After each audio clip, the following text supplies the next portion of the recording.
That's a team car. Yes. I've done it again. So Nicholas Robinson getting behind the wheel. I've confused them again. This is the third time I've done it. Fourth time I've done it. Fifth time. I'm not sure. How long has this been? 3 hours? Yeah, I think it's par for the course. Yeah, as we see the overall race leader, Cedric Hunter, continuing on in that Category 5 Esports Team Red car. He's opened up the gap a little bit.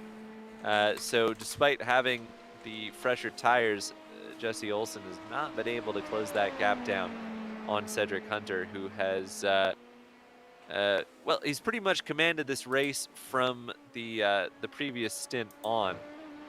He assumed the lead on strategy, but just has had the pace to run away with it a little bit.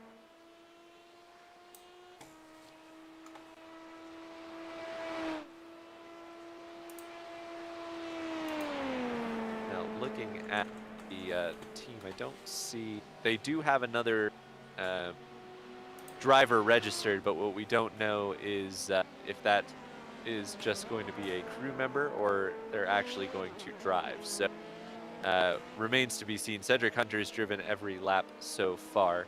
Yeah. We will have to wait and see if they will swap around on the next stop. I believe if you have somebody else registered, as long as they don't get into the car, it used to be the situation where if you have them registered, they have to go and they were declared. That's what it was, and that's how it is in the official series. But you know, in the hostess thing, they can register for the car, but they don't have to get on. Until they get on, then they have to get into the car. But this is the stream. Sim Races for Mental Health. 6-hour endurance championship stream for Epilepsy. All these drivers are racing for a great cause, and what a great cause it is. You know, endurance races take time. We've reached that halfway point. Tyler, I'm gonna let you sign you and Dennis off.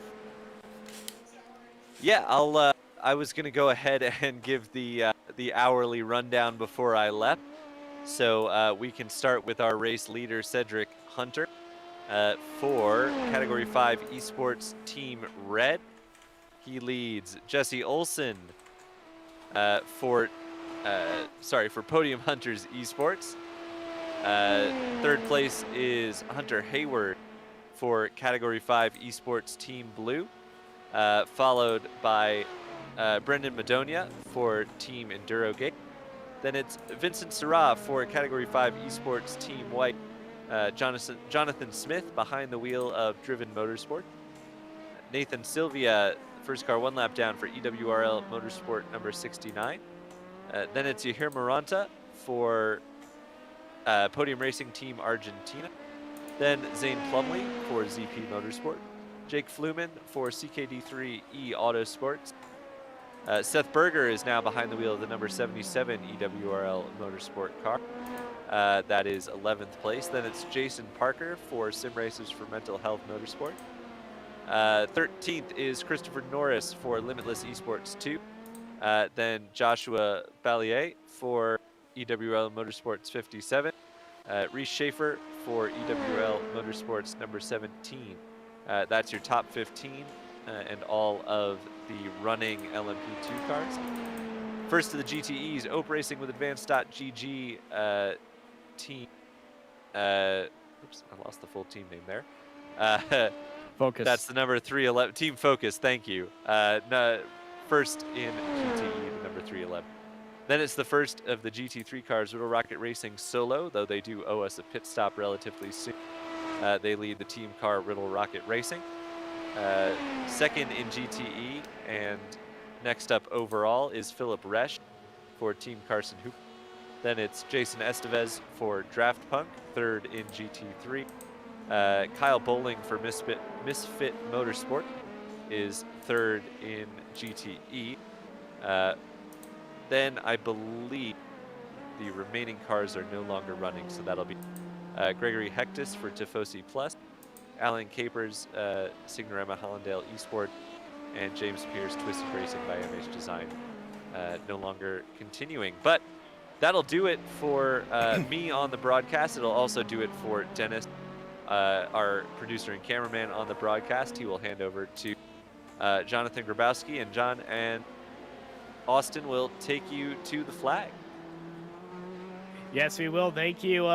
Thank you too for your wonderful work. And hello, Jonathan.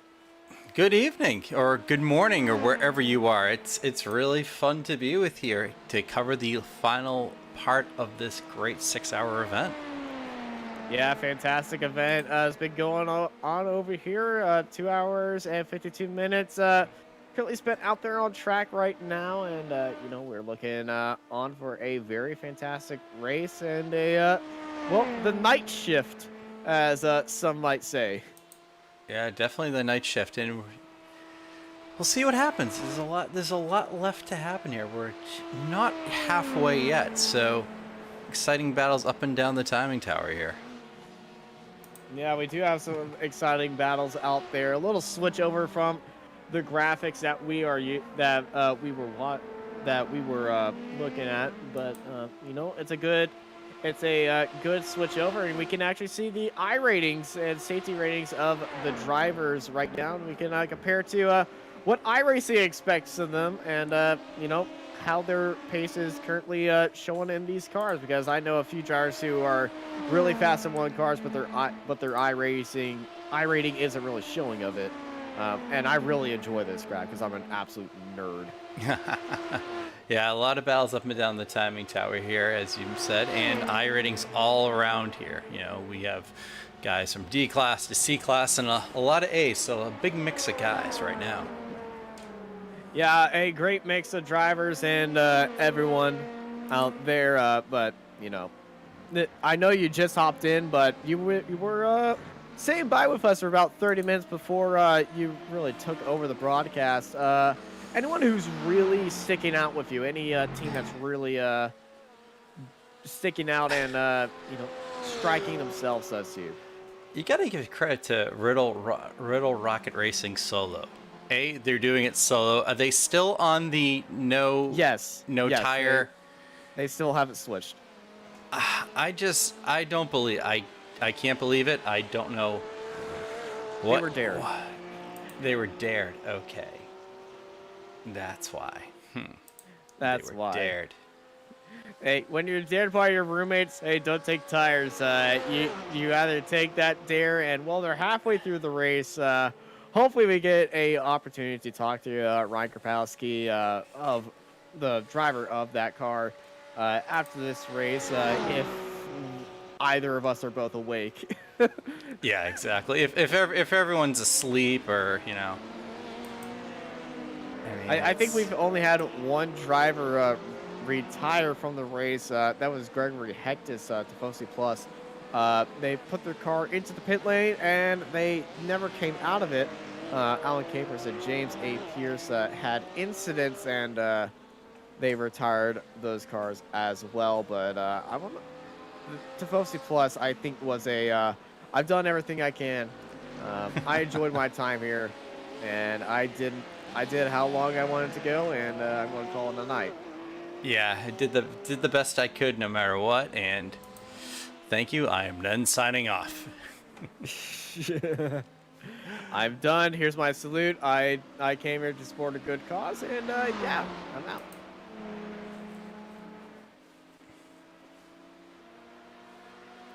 A lot more colorful timing tower this one is. Yeah, it's a bit more colorful and energetic. I'm just going through getting myself up to speed on this right now, so we'll see what we have here. Gonna jump up to our leader, Category 5, Esports Team Red, Cedric Hunter. Currently still being driven by Cedric, who's been on track for 3 hours. So they get past the 311 GTE leader Corvette of Hunter of Oak Racing with Advanced.GT Team Focus. Now we saw things get a little crazy at the beginning of the race. Now, I think in the next hour or so, we're going to start to see fatigue set in. We see the sun setting. I think, you know, we could see some angry LMP2 drivers throw the elbows out, you know, due to a combination of things. And get a little more exciting. But you know, it's been a great race so far. I mean, our top four separated by 50 seconds. So I mean, kudos all around to everyone. And the battle has been between Cedric Category 5 and Podium Hunters Esports. You know, these two have been battling throughout the day, and advantage is showing itself to be on Jesse Olsen's side now, as they put in a 1 second faster lap time to Cedric. And you know, Jesse, when they got on into the track, their first stint wasn't the quickest, but now they really upped the ante right here. Yeah, the empty has been dropped last time around. Olsen was just a hair faster with 135.19 to Hunter's 136, and as I said, that is his time just dropped to a 135.43, but still Olsen is just a hair quicker. Yep. Yeah, we're going to see how Olsen's lap 134.9. Wow. Half a second faster for Olsen. Now we saw this happen later on in the stint, in the first moments of the race. Where, ooh, that is a big look. Yeah. There's a lot of checking up right there. That was a 311 as well. Have a little bit of an issue, but yeah, that will be them losing times. But yeah, the double stint versus triple stint tires in that hotter track was really showing its advantage to be a double stint. Now I think the advantage is going to be the triple stint, and we might see drivers in the LMP2 start to maybe experiment with a quadruple stint of tires with how the track temperature is doing. Last time we checked, it was 86 degrees. And now the track temperature is, oh, you are so good at that, 81 degrees. On cue. On cue. It's like you know what you're doing. Yeah, once in a while. Yeah, I mean the quadruple stunt could be a little risky here, but if you're a driver who's smooth, who's hitting consistent lap times, go for it. Why not? There's also still time in the race. We are almost halfway through this. Yeah, we're almost halfway through this. 40 seconds left in this race for mental health. Race for epilepsy, and epilepsy, you see those warnings before some videos and everything, flashing lights. You get them on recent games as well. Mm-hmm. And if you never know what epilepsy is, flashing lights really messes with you, and you can have epileptic seizures from that. My sister's kid, my niece, she suffers from that actually, and it's really affected on how much lights we actually use in the house when they're over, and what to show on TV and everything when she's around. And she's the sweetest little thing. So it's affected me, and it's really tough. And credit to Billy for putting these events on. We've worked with him on a few different events, and it's just really great that he's that someone's out there advocating and combining also their love for sim racing with it. Yeah, and I absolutely love this series. Sim Racing for Mental Health, great cause, as there was an overtake between Team Enduro Day and Category 5 Team Blue, and that's the fight for third place now, as Brendan Madonia and Hunter Hayward swap spots. Hunter might have had a little bit of an off right there. Take a look at that. Hey.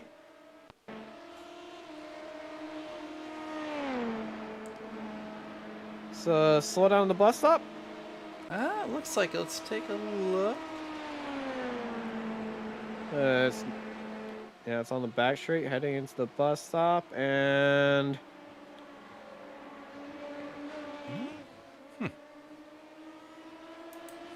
Okay. Just trying to catch up with live timing here. Well, we go back live, and we still follow this fight for third between these two drivers. Come on to the front stretch here at Daytona. And that always pretty tricky turn one here. Hayward, looking Oh, Hunter Hayward getting onto the binders right there, but right in that gearbox. Like he wants that spot back and putting a lot of pressure on Endurgate. Let's ride on board of Hunter Hayward in that P2 as he chases down that Team Endurgate car driven by Brennan Madonia. Always love a good fight. Always love a good chase as they head into the Western Hairpin. Oh, look at that sun. Oh, that sun's so beautiful, reflected out the course. Look at Hunter just really, well, gripping that wheel for dear life as counters here, trying to keep that car, keeping the grip on the tires. Look at that, correcting that oversteer, steering right, steering left, really on it as we are onto that Daytona banking, and you can see it how much we're being really being pushed right in there. But yeah, that sun is really blinding for these drivers. Yeah, that's such a great that gyro shot right there is so great, just to show you how. Oh, that understeer! You heard the tires right there, streaming for grip. A lot of understeer through there, and I believe he might have picked up a slowdown penalty from that. I've cut that hairpin. I've cut that bus stop way too many times to know where that threshold is. It's so easy to do, and especially on an older set of tires, you know, you can easily get kind of sucked into getting a slowdown right there and making a slight mistake. This is a really great track to run at. You know, there's a lot of passing opportunities. It's fast, it's tight, and you know, it's making, you know, forcing your opponents to, you know, errors, really. Absolutely. Oh, Hunter. Yeah, he's really pushing that car, and he's really struggling. He needs to watch himself now, because I believe he's cooked those tires a little bit too much, and you know, he's got to watch it because a lot of things can happen behind you, and you want to finish your stint with you know, tires still left on the car, but he's got to cool those tires down before he gets back to get up and go mode. Yeah, I think he was thinking he could, you know, head back up to Madonia right there, but after a few little kind of oops moments or potential oops moments, he's, you know, settled back into a groove, and there's still a little over half a race to go. So relax. Yeah, I gotta relax and relax and restack and make sure everything is back in working order before you can go back on the attack right there. But you know, it's an endurance race. It's not the end of the world if you have a little bit of a slip up right there. Nobody's having a perfect race. The only person that's, I can say, is having a perfect race, and I would be Cedric Hunter out there front as Brandon Madonia hops into the pit lane. Endurgate been traditionally the first pitters into the pits, followed by Team White of Category 5. And they've made their way back up there into 5th place now, and I expect them to be jumping. Oh, nope, there they go. And on cue. On cue, following with them. I thought they were going to try to stay out and, you know, get off this little stint. Well, they're staying on board and hopping into the pits. Now the question is, who's going to be taking tires out of these two? Are they going to be going on to different strategies? Looks like everybody's starting to jump to the pits right now. There's a few folks in the pits. What has happened to the timing screen? I don't know what's happened to the timing screen. Timing screen just went crazy all of a sudden. Yeah, the timing screen is like, no, there's only 4 people left in this race, and yes. Yeah, one of them's not even LP2. It looks like Team Endurogate is taking tires. Wait. Endurogate's in Category 5. White is we'll see what White does. White does not take tires. They just take fuel and go. We're going to have a race off of pit road for 5th place. There is White jumping Endurogate, and Endurogate's now right behind him. And I want to see where Endurogate is coming through that pit road exit. They should be right there. Yes, there they are. There's Endurogate. And, well, they get jumped by Esports Team White by taking those fresh pair of boots right there. And,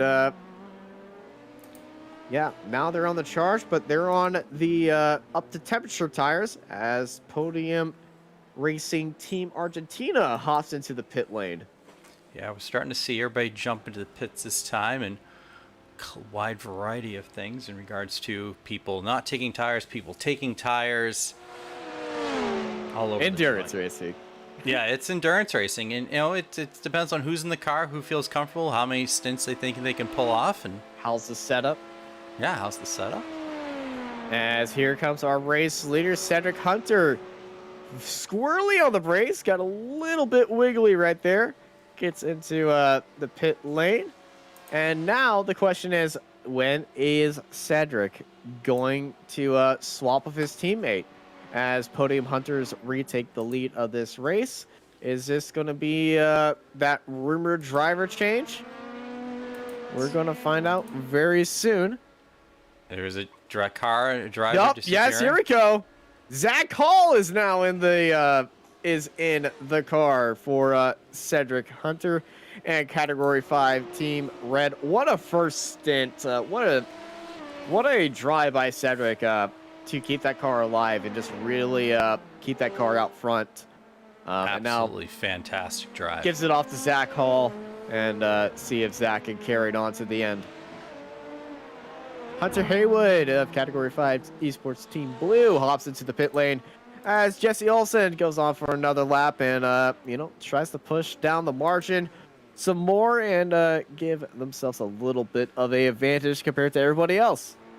Yeah, it's going to be a huge chance for Olsen to, make some time, really. I mean, Erbelts is pitting. He's out there, run some clean, fast laps, try to get around the traffic as quickly as he can. And Jesse has an advantage as well because Zach Hall, with that driver change, it doesn't seem like they took tires.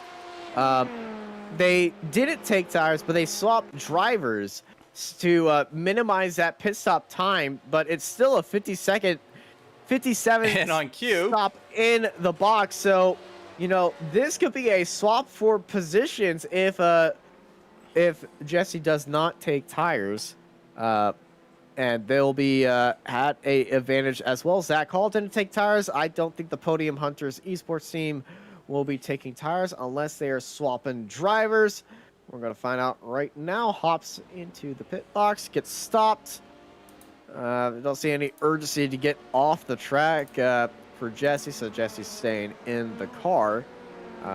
They are not the original driver of that car. They hopped in to replace as I go and try to find the 1, 2, 3s. Yeah, they hopped in to replace Oliver Bellinger, and they've both done their Paul's time. But Jesse, Jesse, sorry, fuel Jesse's and go. rolling up. Yep, Jesse, fuel and go, and that's a big gap to the rest of the field right there. Fuel and go when the other drivers just went into the pits and did the driver change. That's a net gain of 20 seconds right there, and now they're 15 seconds ahead of second place, and they're both on worn tires too. They're going to be taking these tires as long as they can, and that's the chess game you got to play with endurance racing. Yeah, it looks like a great strategy so far. They've handled it really well. It's put them back out in the lead, and if they can conserve the tires and kind of not take as many pit stops as other teams and load up on tires and fuel and tons of driver changes, I mean, this could be a really winning strategy for Podium Hunters Esports for sure. 100%. And now you got to look at Zach Hall, new driver to the car. How is Zach going to be adapting to this car? And, how are they liking this car and how it's handling currently? And we saw this with Jesse when they got into the car. They immediately got into an incident, actually. And that was so unfortunate with them. But Zach Hall back in the car. I believe he started this race for the Team Red car. And he was really wheeling it earlier, so let's see if Zach can really bring it back up there and catch up to Jesse. I'm going to be honest, I think it's just the Team Red car that's really causing that glitch to happen. Yeah. Just say, trying to figure this out on the fly as well. Nuke it.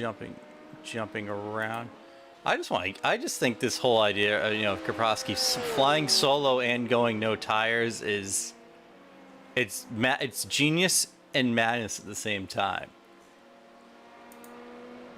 Well, you know what Ryan's gonna say?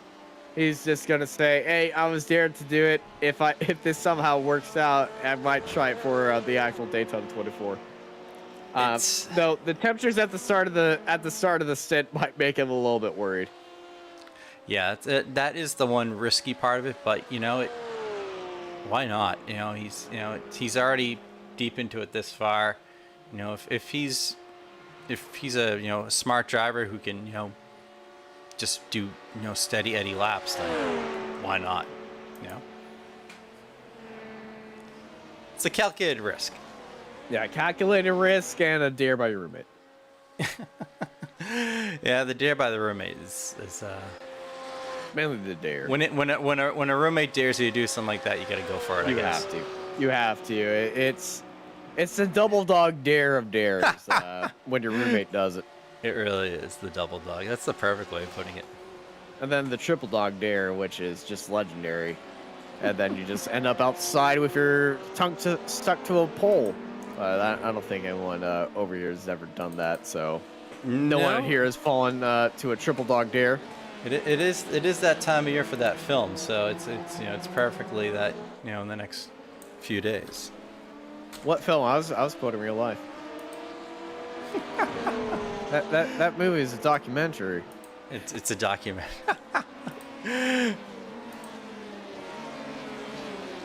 Oof. Robinson. That's a 66.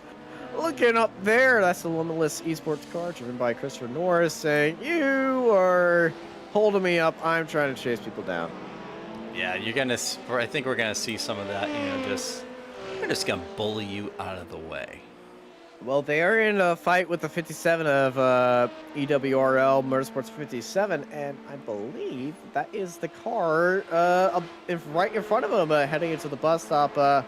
They're behind the 6th place car of Driven Motorsports, driven by they're driven by Jonathan Smith, but they're closing in on the car ahead of him on track, so they're really gonna be pushing. And also pushing behind them is Jesse Olsen, who's just passed that GT3 and our race leader. And lap comparisons, Jesse not just a 10th slower than Zach Hall, but 1 lap doesn't say the story in an entire stint, but we can have some lap comparisons. Yeah, hundredths of a second slower by Hall. Let's see if Hall gains or loses times with traffic around here. I'm going to have to say gain, probably. Yeah, 8/10 gain by Hall. So, game on. Game on for sure. With fresh tires, game on for sure. Who do we get? No. Carl Pooler hops into the car for Limitless Esports, and looking at his iRacing license, he is a rookie. Welcome to multi-class racing, Carl. Welcome to road racing, Carl. He's done a few road races, though. Yeah, he's done a few. He's I'm gonna look at his iRacer profile. You continue on. We have those sneaky silvers, and in multi-class real world sports car racing, we might have a sneaky rookie here. So we'll follow him as he goes along. Yeah, he's mainly an oval driver. Yeah, he loves dirt. He loves his dirt. Carl Pooler. Oh, we do use a good amount of the oval. Yeah. Hey, advantage Pooler. It is Daytona though. It's Daytona. Yeah. The car will slide around. Especially if you're on worn tires. So. Yeah, absolutely. But you do know some of the NASCAR schedule does take place on the road course here. So Carl Pooler, well, welcome to the LMP2. I believe he's done some laps around here in practice. He's not rookie. I don't know what I'm doing. He definitely knows what he's doing. been on iRacing for 6 months, and yeah, Carl Puller on track. Let's see. Let's watch him as he enters. He's got letting the- the 88 by, so already better than me. Just also, it's sun's about to set as well. You know, sun's setting, the headlights are on. You know, talk about being thrown into the fire a little bit here, and you have a bunch of more experienced LMP2 drivers around, and you know, some GT cars as well. So, kind of getting thrown into the fire. Feeling his way around. You know, any suggestion to a car in the middle of the race, but hey, halfway through the race, sun's kind of in your eyes a little bit, but hey, Carl Puller, I feel like he's going to be, he's at home right now. Yes, for sure. Let's see how he handles the backstretch here, first time out. That car bites on turn in, I can tell you that. That thing really wanted to rotate in there, but you know what? Carl Puller, he's really good there. Looks natural. Kudos to him. Jumping around looking around our classes here, see what else is going on. Looks like our battle for third is starting to pick up just a little bit as well, with, you know, Category 5 Esports White and Team Endurogate about to get into a battle. Yeah, Stephen Ellis is goes in. There's a flash of the lights from White on the 20 of CKD3. And you know, they both go up high. He goes down low, uses that drat to his advantage, but that definitely is going to be hurting the time between them, as here comes Endurogate. Endurogate in that yellow car behind the 20 is definitely going to be loving this draft, because they weren't that impeded through that bus stop chicane, and that gap has closed in to about 1.5 seconds. And Endurogate back there in fourth, just outside of our camera shot. There they are. Yeah, this battle's starting to pick up just a little bit here. Endurogate is on the newer tires.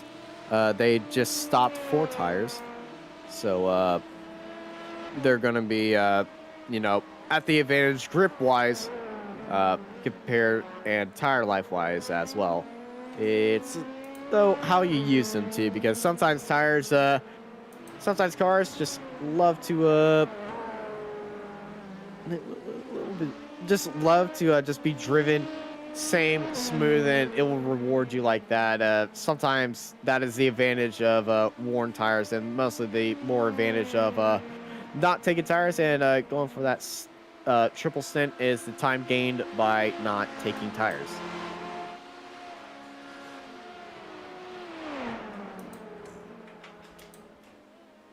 And support from the support for the Category 5 teams out there.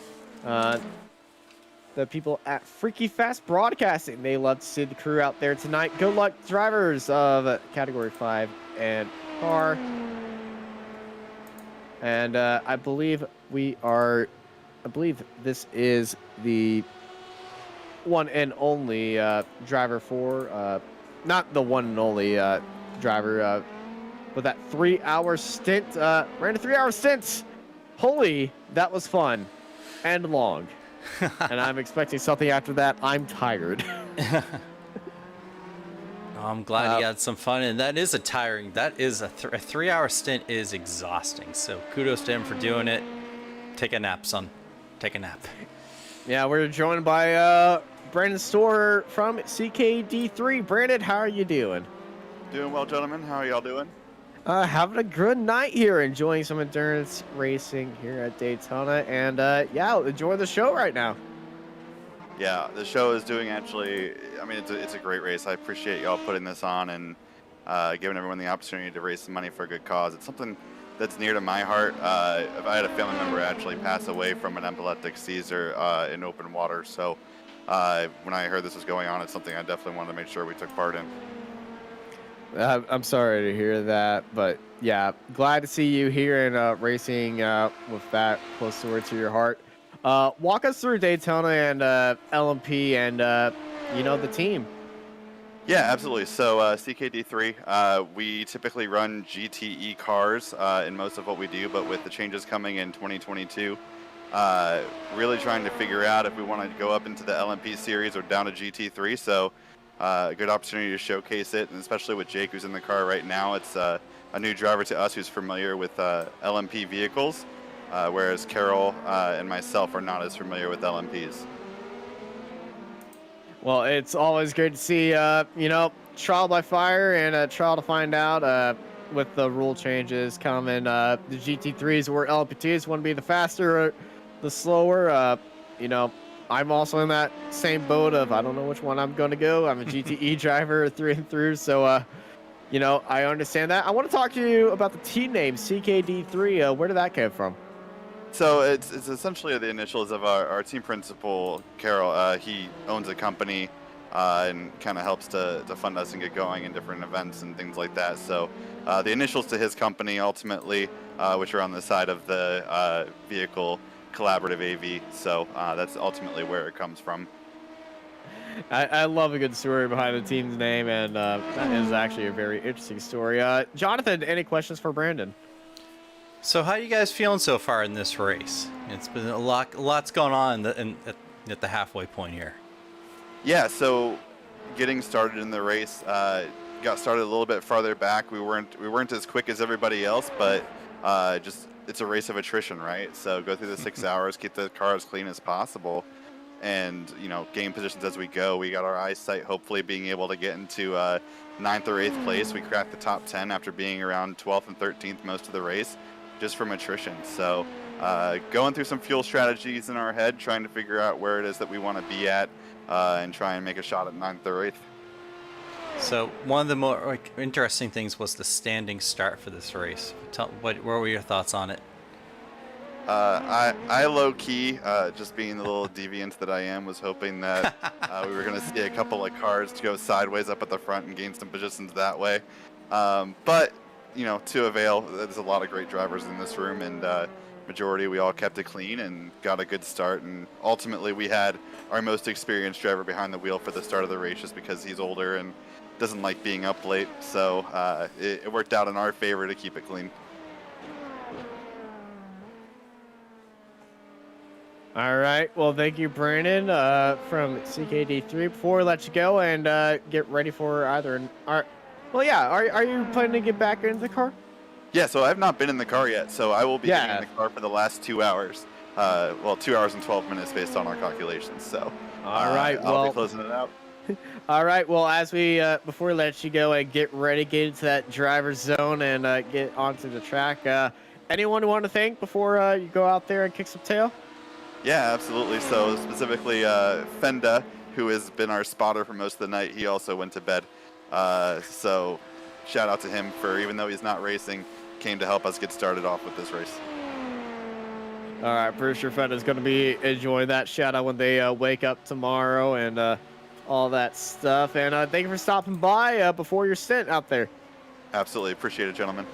I appreciate you stopping by and, adding on to the show.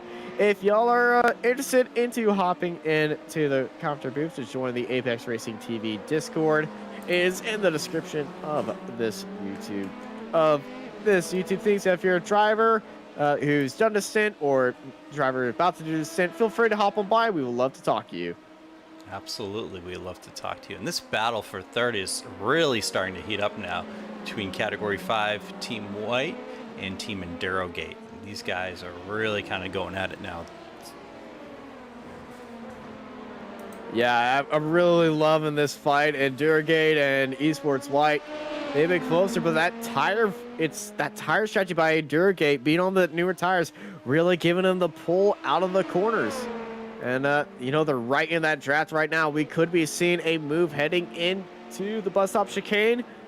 They're going to be right on that gearbox, so I wouldn't send it into here. I just get it into their mind, skid them a little bit, and then off the exit, just boom. Yeah, right here. Looks like get the run. Yeah, he's got a great. Yeah, Ellis's great run right here. You should be able to complete lines up, this takes pass. the shot. on the outside, but it's a little bit too early. They kind of stalled out right there. That outside line does give it a little bit of boost. They're going to really have to send it into the braking zone if they want to make this move work. Though they are going to send it. They're going to be side by side. Both of them not giving each other any bit of room. But it's still going to be Esports Team White holding in that third spot. Yeah, great driving by Sora right there. He knows he's on older tires. He knows Ellis has new tires, but just driving great lines. Saying, all right, if you're gonna pass me, you're gonna have to go the long way around for sure. Yeah, Vincent really holding to his own, not doing anything outside the ordinary, keeping those tires alive, keeping to the playbook right there. And the Cat 5 team's been very good at being very consistent as Steven got a little bit squirrely off that exit. Yeah, Steven's now going to start, maybe thinking about it more because he knows he's on fresh tires. He knows eventually that advantage is going to wear off. So he's going to have to make the move, soon.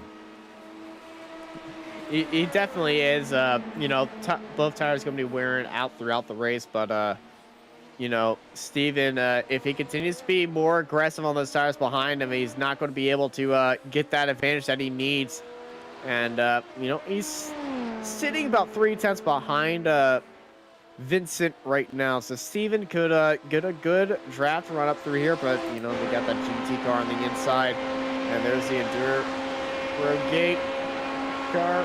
Getting past that GT car. Lined it up. Now he's going to try to go the inside here. Oh, this is going to be really ballsy if he goes for it. He is going for it. Surprise, surprise. Enduro Gate up in a third with a big kahuna move. Yeah, well, extremely executed pass there by Ellis. And Sora, was very fair in that, in his defensive right there. But, great job by Ellis. And let's see if he can, pull away a little bit here with those tires. Yeah, those tires, he doesn't have anyone in front of him to really be fighting at this point. So, just got to, be consistent. Work your lines, use those points to those advantage, and keep on going. And, Category 5 Esports Team White might not be doing too hot right now with their strategy, as this is our GTE race leader, who is ahead of, the nearest competition to them by 4 laps, I believe, heading into the pit lane. This is a scheduled stop. This is Ope Racing with Advanced.GG Team Focus. Very confident day by them, and they're doing a driver change. Reese Newmeller hops into that beautiful Corvette. Yeah, they have the time, make the driver change, do what you can, polish up the car, and head back out there. So, these guys have run a really fantastic race, well-executed race in the GTE class. Yeah, well executed, kept it very clean, and everything seems to be going good. And, speaking of going good, the fight for the lead is within 4 seconds of each other.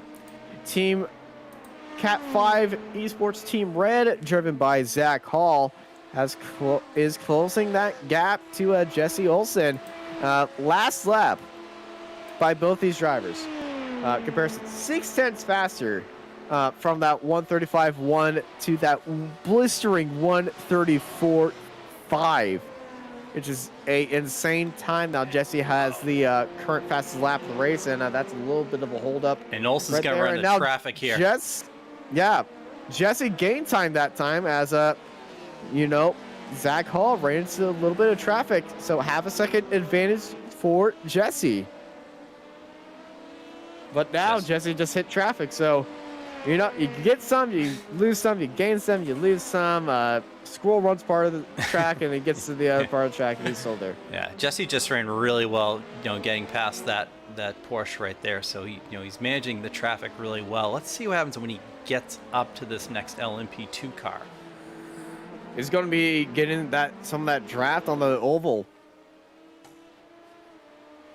And that draft's really going to help him out there, and I believe he'll be let by from that as well. But Zach Hall, he can see what's going on up ahead of him. But yeah, that draft is really going to be helping Jesse, and you can see that time just start climbing because that Esports Team Red car does not have a drafting partner heading into the bus stop. Now, coming out of the bus stop might be a little issue by Jesse because they probably were much quicker heading into the bus stop than the car ahead of them, but they're still in that draft.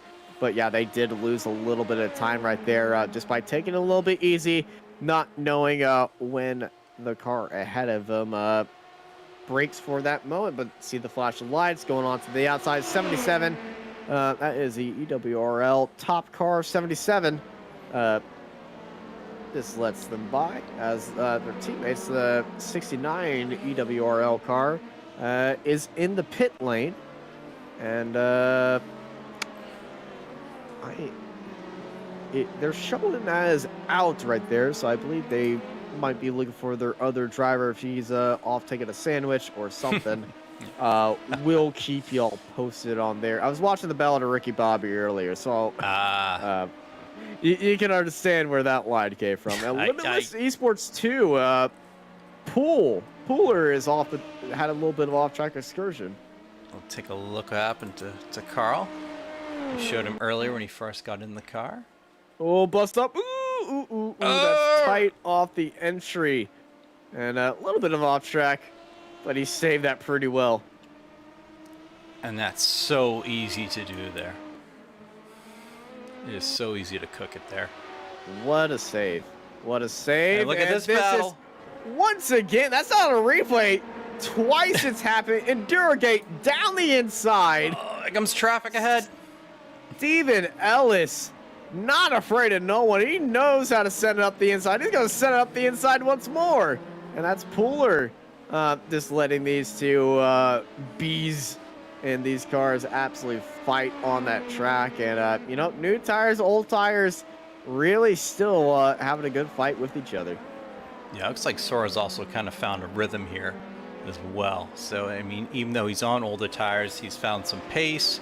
You know, he doesn't have Ellis really pressuring him. He can just kind of follow Ellis and, you know, put the pressure on him.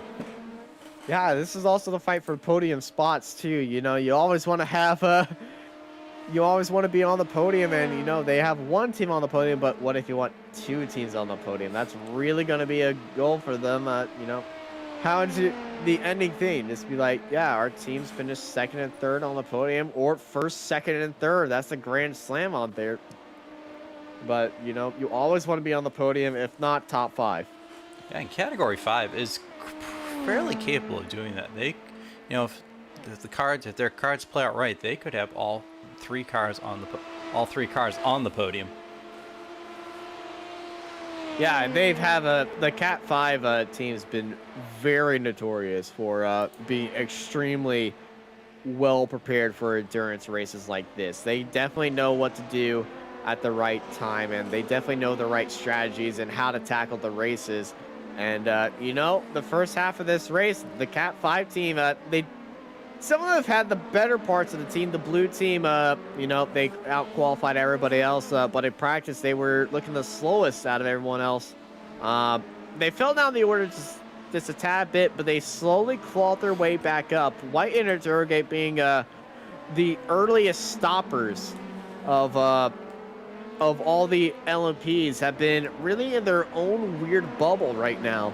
And it's really interesting to see it. Speaking of Cat 5, fight for the lead. Jesse Olsen to Zach Hall.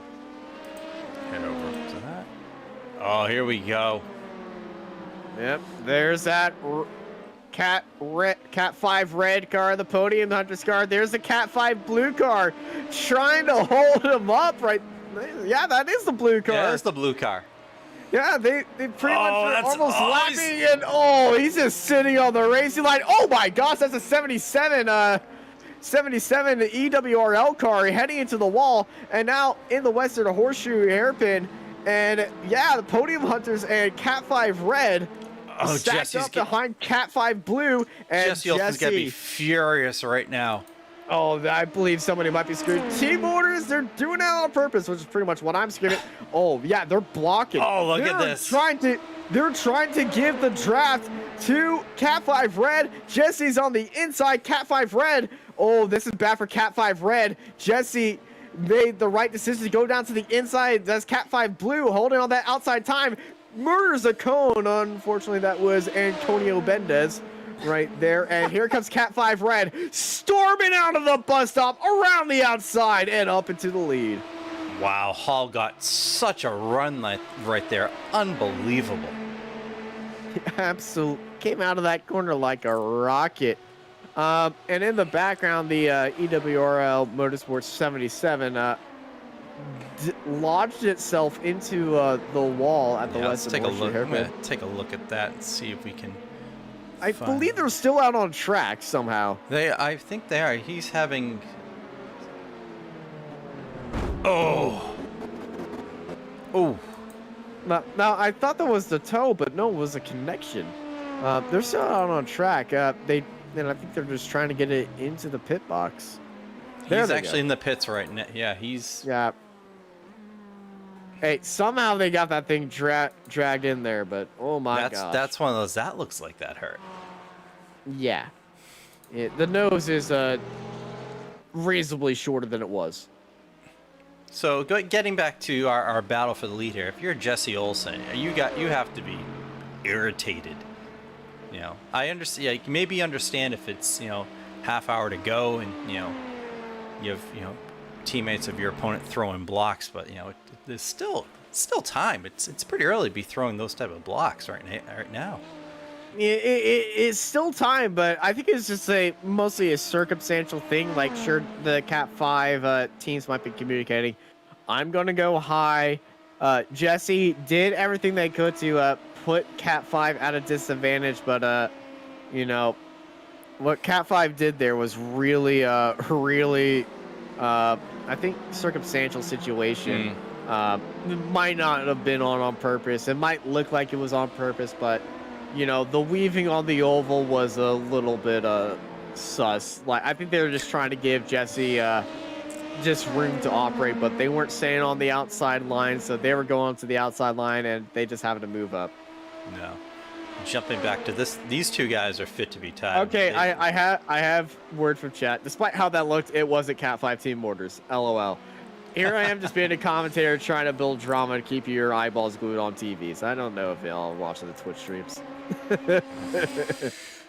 we try to be neutral and Switzerland-esque and fair, and I push buttons. well, we all know that. Austin. We all know that. Yeah, which is why I'm never let into the broadcasting booth.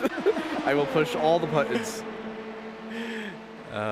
Don't worry, I push a lot of buttons, and that's why there's always some issue here and there as we watch this battle for Endurgate round. Oh, well, usually we saw Endurgate go up the inside, tried around the outside, not going to be there.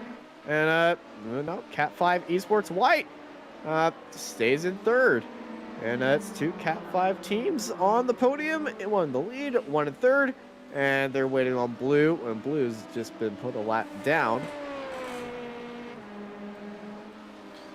It's really great that we're seeing these battles, at this point in the race where we're having, we've seen first and second really go at it. We're watching third and fourth really go at it, this far into the race with just, seconds between them, really. As it starts to get darker here at Daytona. Yeah, the lights are on as the sun goes down. And this is where he's ahead, as we're expecting them to head into the pits very soon. They last went into the pit lane on lap 113, as they got a good view of that number 12. Oh, fast hands! Swing onto the outside. That would have been a nasty issue. That would have been disaster for sure, but great driving, and that's allowed Ellis to take advantage potentially as we lined up around the outside. They got an advantage, half a car length's advantage heading onto the outside. Knowing that they're going to race it into this corner. Big send by the 7 of Cat 5 White, and they stay in third. Wonderful car positioning right there. Yeah, great job. These two drivers are really driving. Sora and Ellis are driving really, really well right now. Yeah, they're keeping pace too.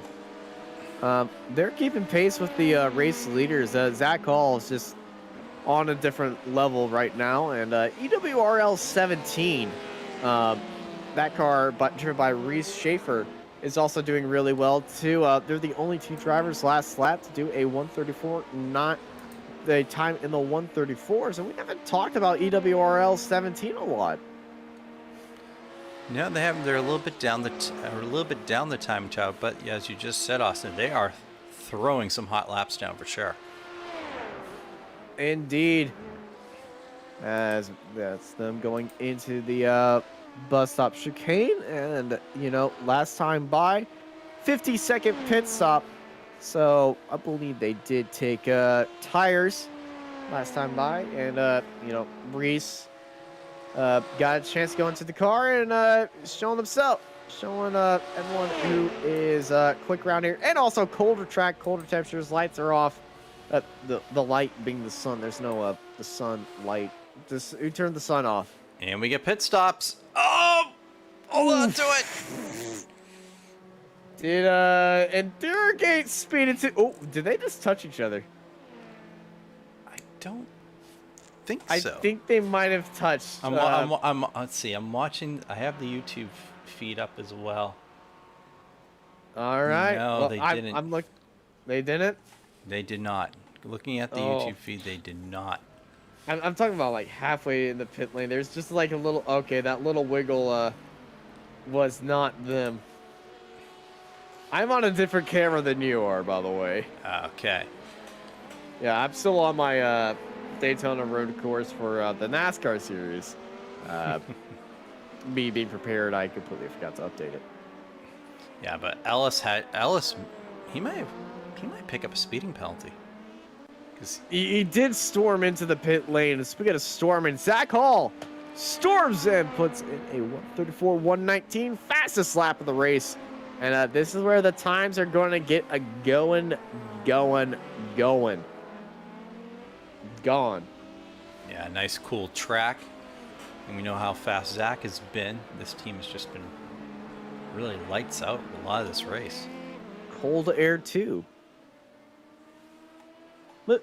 Let's bring in the weather report. Let's do that. Yeah, 80 degrees on track, 76 degrees in the air, 60% humidity. Surprisingly low for being located next to the freaking ocean.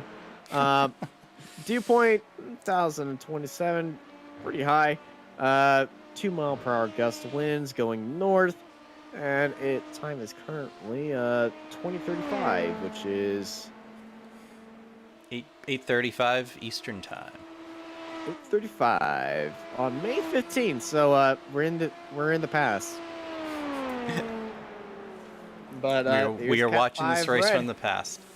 Yeah, yep, you're watching Cat this 5 race that never happened from the past. And Podium Hunters retakes the lead by staying out. And now last time with Zach Hall hopping in, they didn't take tires. They just had a driver change. Are they going to be taking tires this time by, or are they going to be staying on those worn tires that were already worn when he hopped into the pit lane? Do we know how many stints he's done on those tires? I don't remember what I just ate for dinner.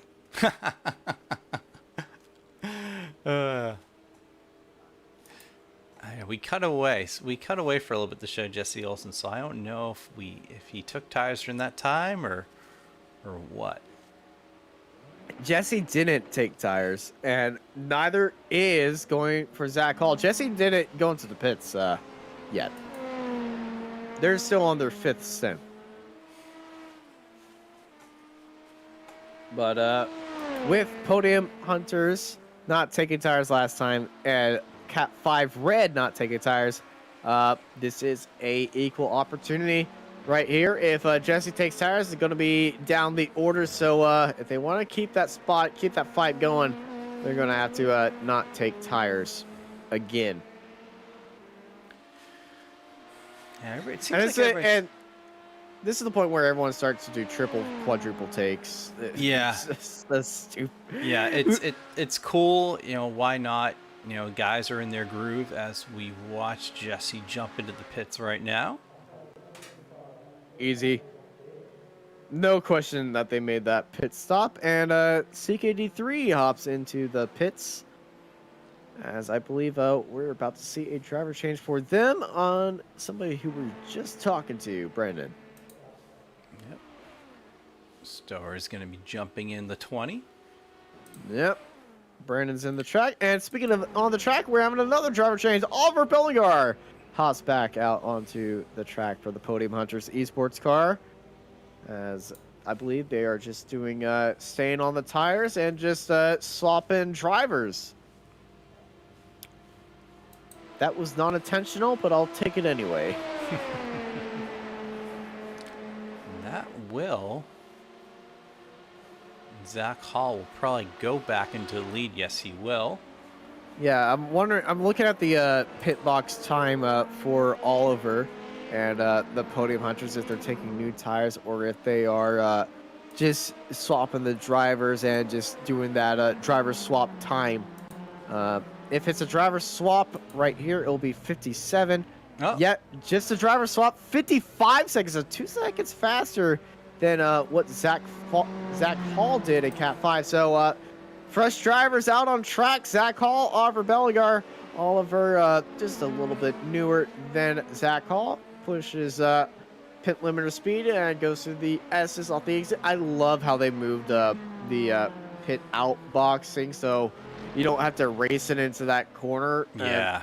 And wall, and if you're not, unfortunately, crashing there and blocking the pit exit and in front of the entire GT3 field and upsetting everyone. Disqualified. Disqualifying you're talking like this has happened. I'm not saying it. I'm not saying the corner pulling a night is called a thing right there, but might have done something like that. My safety rating took a big hit that week. Oh no! You know, everyone has that week or two where everything just goes to. Okay, it junk. wasn't that week. It was just that day. It was just that one race, and I just didn't get on iRacing for like 3 weeks after that. Everyone has that week in iRacing or that day where it's like everything just goes bad. Every race you jump on is a nightmare, and then you like, oh, I gotta get my rating up, and you jump into another race, and more catastrophe happens. At that point, you just shut down and say, all right, I'm gonna stop. I'm gonna walk away. Yeah, and the worst part is I had driver's voice chat on there. It's like, how do you crash to the pit lane? Move, tow, and I couldn't tow because I was getting pushed by the LMP2 car. It's just like, get out of the freaking way! And yeah, you're in a slower GT car, and you have a bunch of angry LMPs just breathing. And down you're sitting neck. sideways, wedged in between a wall. I'm sorry. You're just I saying can't I'm move. sorry. I can't move in this situation. Please Will stop. somebody me. please help me? Yes, calm down. Get out of the car first. I feel those moments in the Nürburgring Endurance Championship in the Mazda MX-5. Oh dear Lord. And there's just a train of GT3 cars and you're just holding to yourself just screaming. Kaprowski's in the pits. Yeah, I don't think this is GT3 going to be... Yeah, I don't think they're going to be taking tires as per the deal, not. and they are not. And out goes Ryan. And they've overtaken the team car, too. Yeah, Robinson's out there in second. Now, Nicholas Robson was giving us some insights in the old stream event, so thank you, Nicholas, for that, even though he was providing some misinformation on which one has the right yellow stripe, and I believe you caught some of that of me just slamming my head against the wall. I did catch some of that. I saw some of the chat going on and had a chuckle or two. Not gonna lie. You probably thought to yourself, this is where Austin loses his mind. You'd be right. No. You expected better from me. No, I feel like I expect you to lose your mind over if we had, I don't know, trying some of the great iRacing memories we've had here on Apex Racing TV. I believe, were you involved in the iRacing Israel League Back to the Yes. Future incident? Yes, I'm the one who said it. The DeLorean? Yeah. In the NASCAR Charlotte Oval, Yes. he disappeared and just lagged straight through him, and then appeared on the other side like a DeLorean. Yep.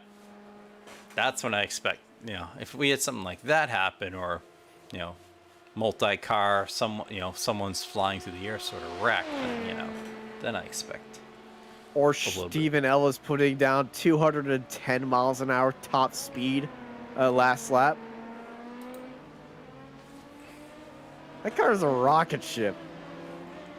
Yeah, this car's been fast. Yeah, the Endurogate guys have been really fast. They're in third. He's gotten away from category 5 white, so he's starting to pull out a little bit. I think that time might be from draft help as well, because Cat 5 white did a 200. So that just shows you how much that draft can really help you on a lap right there. Yeah, if you get the toe just right, like let's just say coming right out of that chicane, you're set up for a good chunk of the lap. Absolutely. And there's no sun to really hurt you, and there is a Cat 5 blue right in front of him, so this is going to be another stormer of a lap. Top speed time, and Stephen Ellis just did a 1:35.25 as we're closing in on that 4-hour mark. Yeah, time's flying. Yeah, time's flying for me. It just seems like 3 hours ago we start. Oh yeah, On time. Started on time. Yeah, we started at on the time. right time. we started on the right time at the right time, and not sitting here an hour earlier. And we just, yeah. Yeah, that's for sure. I can tell you which time it is. It's definitely nighttime. It is. It's nighttime. Pretty much where everyone is at this point, unless you're in Australia. But we're watching our GT leader right now, New Mueller. I'm just so happy I could just say that pun and just. Well, there was the cat comments earlier. Yeah, the cat comments. Was it Kitty Räikkönen and Pastor Meow Donato? Meow Donato, yeah. Coner Daily. Which I didn't hear that one. Tyler said that one. Was it Coner Daily? Yeah, they hit a cone. Ah. I said Coner Danielson.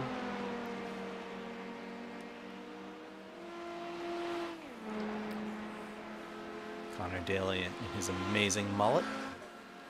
Yeah. Hopefully he gets a ride for next year. I think it's the thing. It must be the thing now with like youngish American drivers. The mullet. You see, Connor Daly's rocking it. Greg Sim is rocking it in the Xfinity I Series never this rocked year. it. Pardon? I never rocked it. You never rocked it? No. Nor have I. I never rocked the mullet, and I'm about 2 years older than Connor Daly. See, I'm a bit older, so mullet. Yeah. If I were to wear a mullet, it would probably end up in a divorce, and I think the longest I've ever had my hair was this year, and it just got to the base of my neck, and it's just there. And are we on? Well, speaking of backs of necks and everything, it looks like Kitty Räikkönen is back.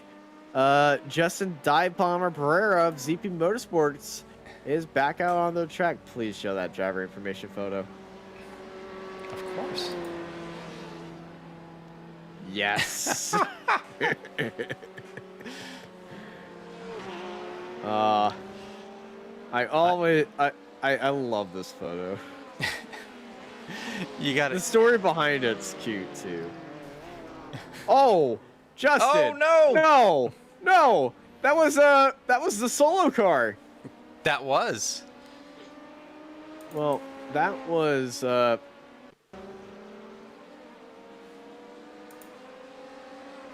that certainly was not the right situation, and that kitty has claws. Oh.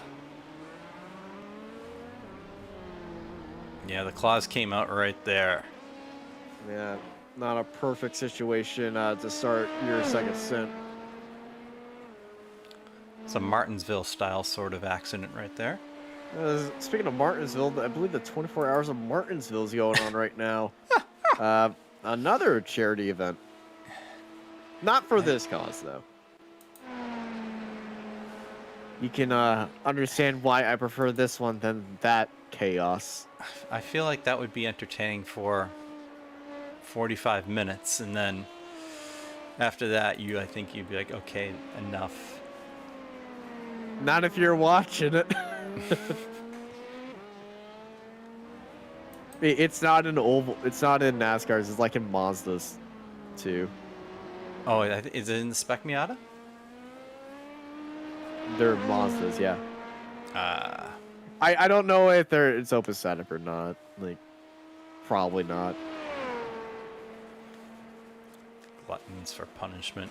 So we watch our overall leader here, Zach Hall, who's, category 5, they're up 5 spots from where they started, just looking up and down our tower here, giving some shout outs. Well, to our 8th place team, Podium Racing Team Argentina. They are up 15 spots from where they started.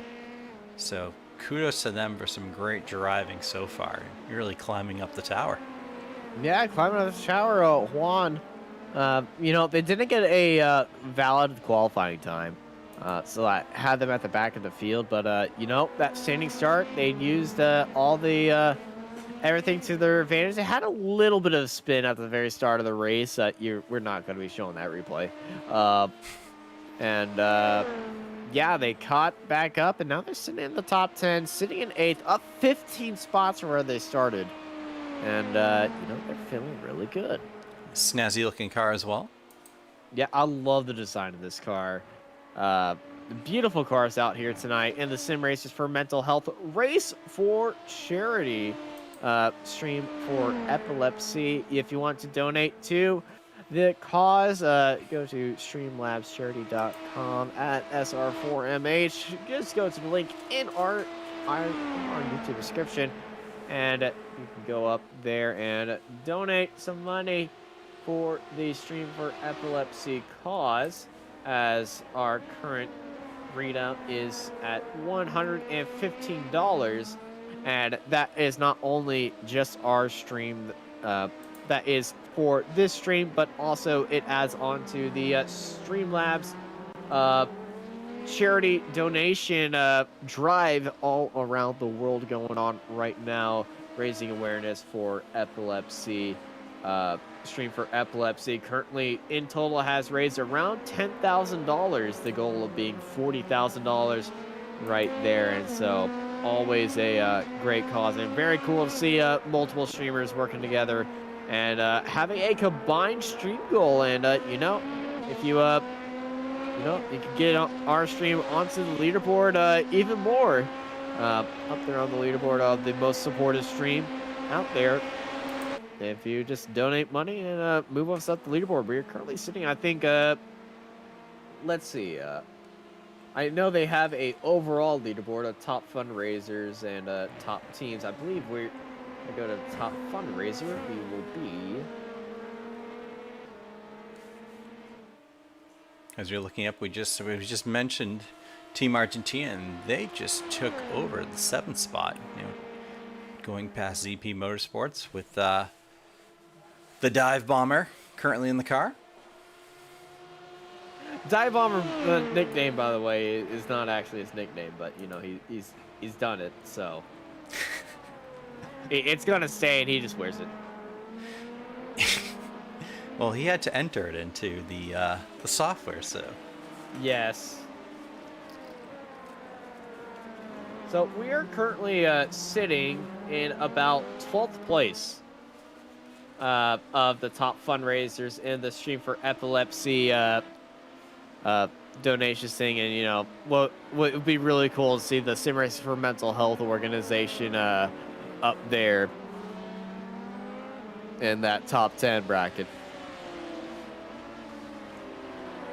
We still have time, so let's get going, people. Yeah, get going. 2 hours to go, and if we break $200, I don't know, I'll do a shoey or something. Do a shoe. Out of your own shoe or someone else's shoe? I got a lot of shoes. It looks like our field is starting to spread a little bit. We had battles up and down the tower up till about 20 minutes ago, but now we're looking to see our leaders are starting to spread out more. Zach Hall still in the lead. Bellinger's in second, about 27 seconds behind. Stephen Ellis is currently sitting in third. He's about 40 seconds behind the second place, and we had that battle between Ellis and Sora, and Sora's kind of dropped back just a little bit. So the field has started to spread out just a little bit now. Yeah, field. We see. The field tightens up, gets a little bit closer, then it spreads out after they head into the pits. It goes back onto different strategies, but it happened at this point at the first part of this race, and if that's something to look forward to, this means this ending is going to get pretty crazy between the fight for the lead and the fight for third place as well. Yeah, everybody's on different strategies as well, and also who's gonna blink first, really, as we get close to the end. The person who's going to blink first is us, because oh my gosh, this is awesome. Well, the caffeine for me is starting to kick in finally, so. You just heard me crack open another Sprite. The energy drink, the Coke Zero, and the iced coffee have finally caught up. So about 10:15 Eastern Standard Time, I was feeling a little. About 11:15 Eastern Standard Time, I was feeling a little tired, and all of a sudden the caffeine has kicked in. I'm with you, and now I'm feeling really good. All wired up and ready to go. 12:17 in the morning here at in my lovely Texas compound. Yeah. I just looked at the time remaining. I am not gonna have a fun morning. And then some of us will be working the 24-hour race tomorrow on Apex Racing TV. That's why I'm not gonna have the fun morning. Are you the morning shift? No, I'm the night shift, thankfully. Lee has a heart. I'm the second shift. I mean, since there's only four of us broadcasters, we all have a 6-hour stint. Oh, good. I think. Who am I annoying for 6 hours? Am I annoying Dennis for 6 hours again? I would say yes, because I believe I have a combination of Dane Baird, I think Andy Thompson, and Tim Cox. Oh, I haven't done a commentary with Tim in a long time. I have the pleasure of working with Tim every weekend on our SRF Weekend Warriors here. That's why, because I'm over there doing IGP fun while y'all are doing that. We get to watch some of the best racing on a weekly basis in Spec Racer Fords, and this season's been fantastic.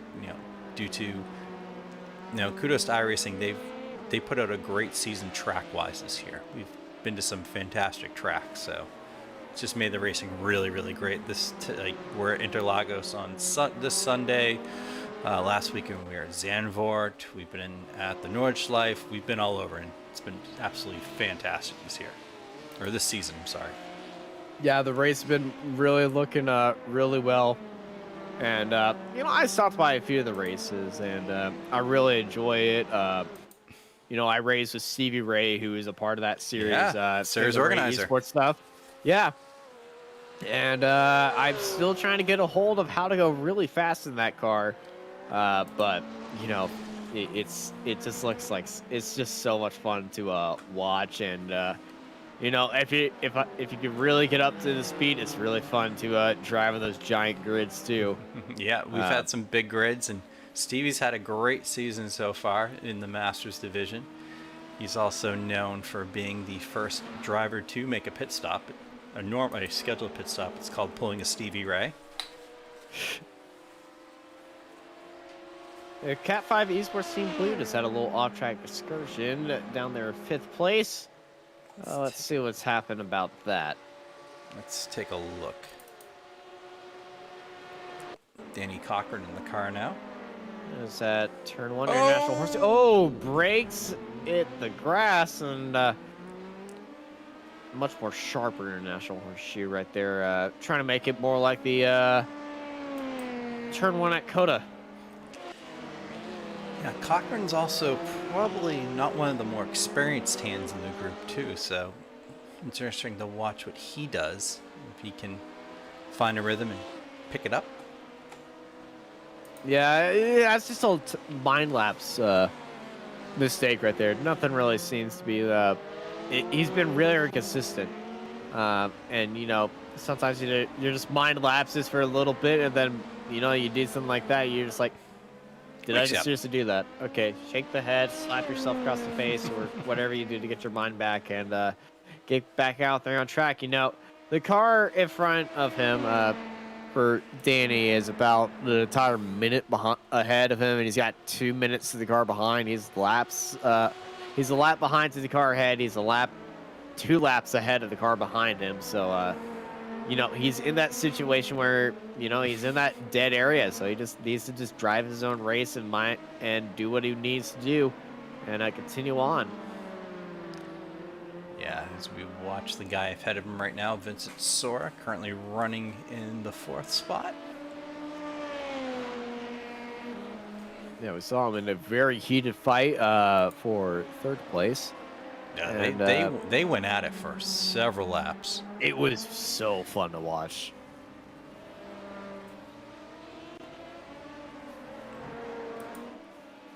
And Stephen Ellis ahead of him. You know, that gap is about sitting at 19 seconds. They did do a longer pit stop for tires. Or no, did they swap drivers? They did. I believe they... I'm trying to remember. I think they might have done tires. It's just this trying is to what remember. happens when 2 guys on endurance commentary at midnight time. We need the Google sheet going, and we need a Google sheet. We need someone. it's like Pooler went off track here. I'm gonna start saying some weird stuff. Oh, he tried. Oh, it's still going. Oh, mama! How did he not have an incident right there? It's that dirt tracking experience right there for Carl. Absolutely. What a save by Carl. Oh my gosh. And that's one of the tricky parts of this, of endurance racing, multi-class endurance racing. You have wide variety of drivers, cars, skill sets, and sometimes you have lesser experienced guys in faster cars. And looks like Numela ran into an issue as well here. He was our GT leader. Oh, he had LMP2 cars on his tail, and yeah, that's they just Cat 5 white locked up the front wheel. You know, he was given space, and he said, "Just go." go." Small off track. Just go. Just go. Don't worry about me. Just go. I've done that so many times that you just give too much space, you just drive yourself off track. It's not the preferred way, but no, it's one with the least amount of incidents. Yeah, and I mean, he has a big lead in class. You know, you have 2 faster cars. You know, don't create an issue for yourself.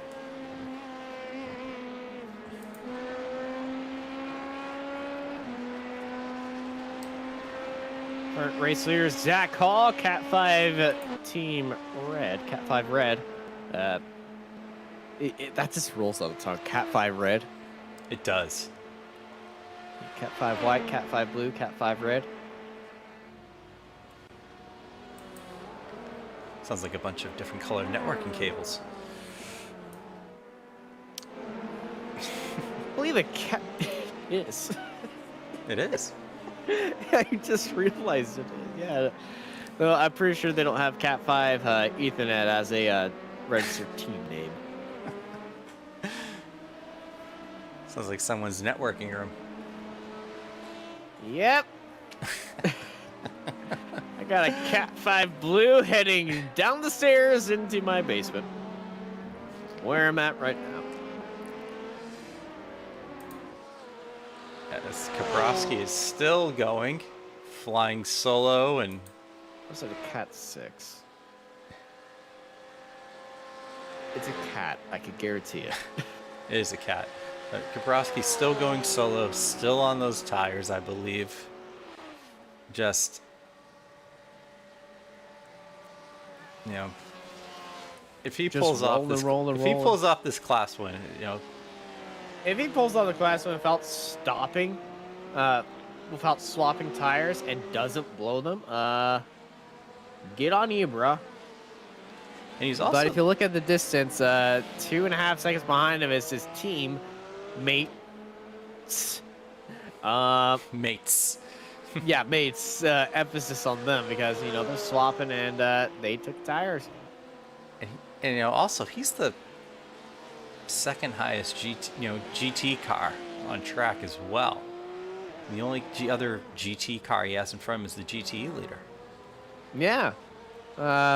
You know, you might see.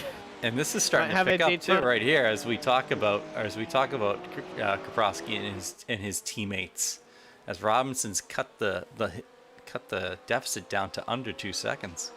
Nicholas Robinson, the Rotor Rocket Racing cars, you know, about to have a good fight. Rotor Rocket Racing, the team is the one with the yellow stripe, the solo stripe is the one with blue.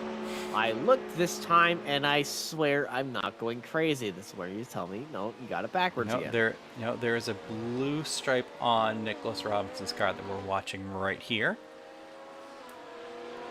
And then I'm going to show Ryan Kaprowski's car right here. Yes, okay. And there I is was a right. yellow stripe on that car. I'm watching the YouTube stream right now. There's a yellow stripe on Nicholas Robinson's car, and there's a blue stripe on Ryan Kropowski's car. You are correct. But what you said was not correct. What he said?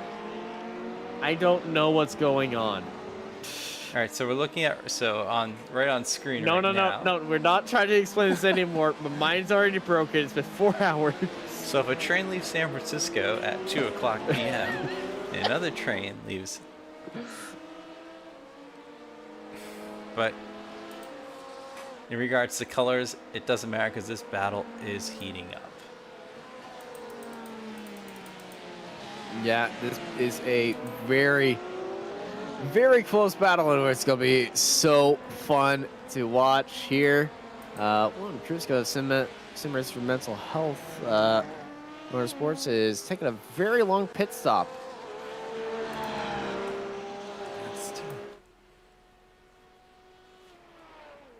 He's in Fueling the up car.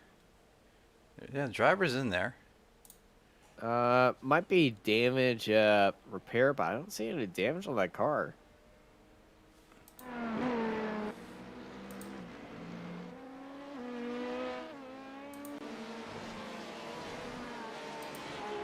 Yeah, Zach Hall's having a little bit of connection issues. See him blinking in and out of the timing tower. That is not an issue you want to see your driver have. Especially when you're in the lead too. Yeah. That's the last thing you want. Rewind.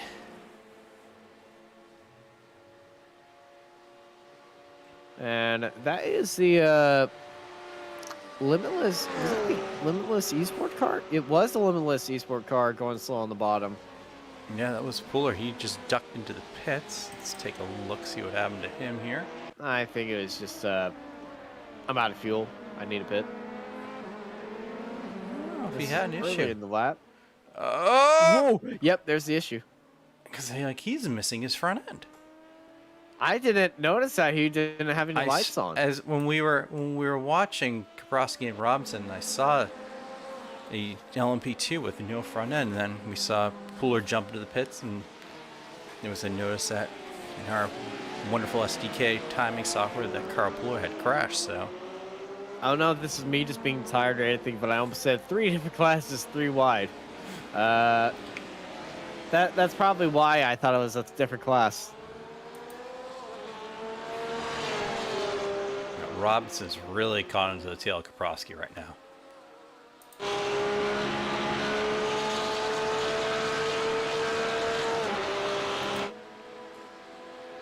Yeah, Robinson's got a good run.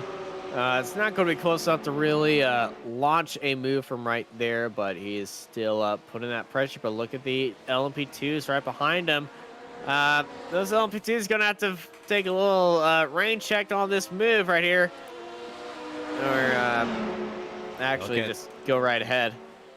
I thought if they were going to get a better run at... Oh. All right, you go ahead. Oh, there's the flash of lights and things. You have it. And that is teamwork. That's teamwork. Yes. There's still time. No need to, the last thing you want to do in any situation is wreck your teammate. One of you is not on any tires. That is a overcooked breaking point right there.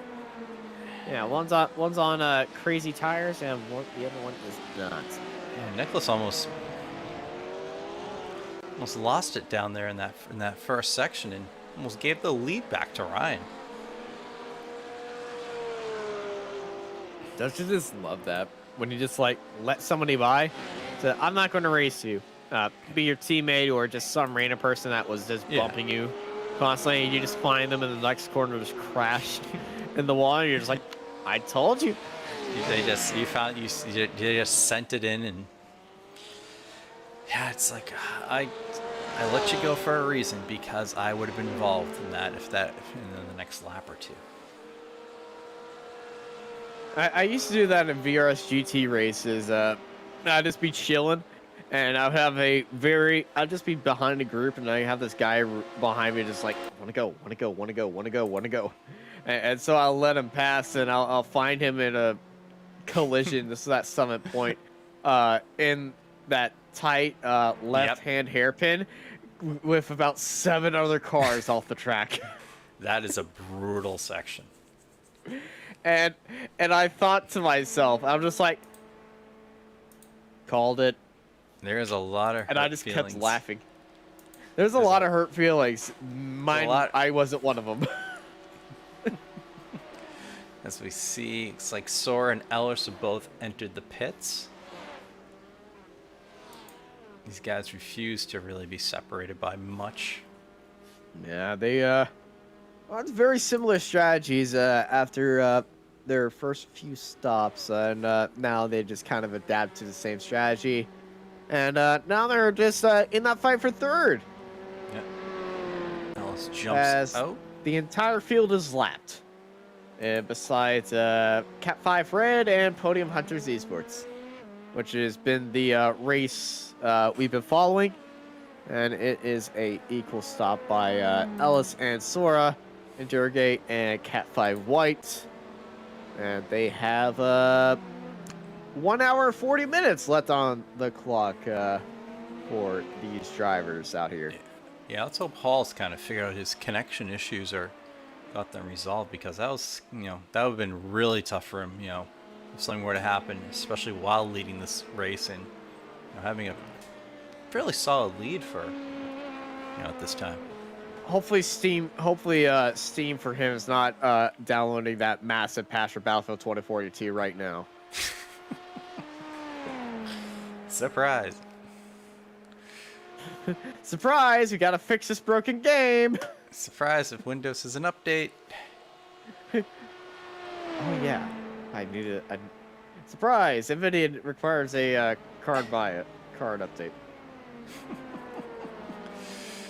What was your most unfortunate? Hey, this needs to update before you need to do something. I haven't had that, but I've lost power. Oof. While it was updating? No, in the middle of a race. I lost power, and like in the connection stays for like 2 seconds after Yeah. you've lost power, and it was like, Oh, and I'm going, there's probably, I think it was an oval race of some sort, and like there's probably 25 other guys that, you know, that have crashed into me, wondering what I just did. no. Oh no. I think it was like I've had a few issues. I was casting in a thunderstorm. My power went out in the middle of a word, and I remember Marco. I went back to watch that race, and you just hear, and they're going. actually that happened to Tim a few weeks ago during an SRF race. We were doing it together, and all of a sudden he stopped talking, and you know, I was doing double duty, so as a broadcaster and commentator, I'm looking at everything going, what's going on? You know, what the heck just happened? I'm checking everything, and then I get a message from him. He goes, blue screen of death. I was like, no. And so it was like quiet for a second. I was like, all right, I got to get my bearings here. I got to take over. Yeah. And then he eventually found his way. Yeah. The most unfortunate racing incident I've seen was actually on Reddit, where I found it. It was during the Daytona 24 Hours. They were in the lead for most of the race, and they gave it to their final teammate, and it's about 30 minutes to go into the race. They led for start to finish. He's racing on his laptop, and the laptop becomes unplugged, but he doesn't know that because he's in VR. Oh, no. And it just dies on him. And I just felt the pain. He could have that Denny Hamlin incident he had, or his daughter, you know, unplugged it. Couldn't happen to a better person. I am not going to say any comments about that statement. So, tire stop for Zach Hall. Cat 5 Red taking tires. Comes back down on the jacks, and we'll be coming out in second place behind Oliver in that Podium Hunters Esports car, who also took tires as well. So, same strats used by both the teams, but Podium Hunters 1 minute ahead of Cat 5 Esports Team Red. So yeah, very similar strategies here on these closing stages of the race. Jonathan, yeah. I'm gonna go for a little bit, but I'll be right back very shortly. All right, sounds great. Let's just say, as we see our leader just jump in, Podium Hunters Esports, Bellinger just drops in. He's been putting off some fantastic laps. And we'll see what happens here with him. And as we jump back, Zach Hall currently looks like he's heading on to Daytona back straight, but entered the chicane.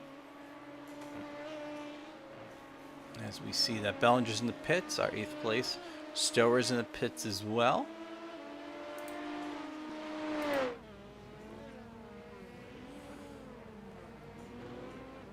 And Bellinger is about to take off. Pit time of 33 seconds, so probably just a quick refuel. And where is he going to fall in regards to Zach Hall? Up.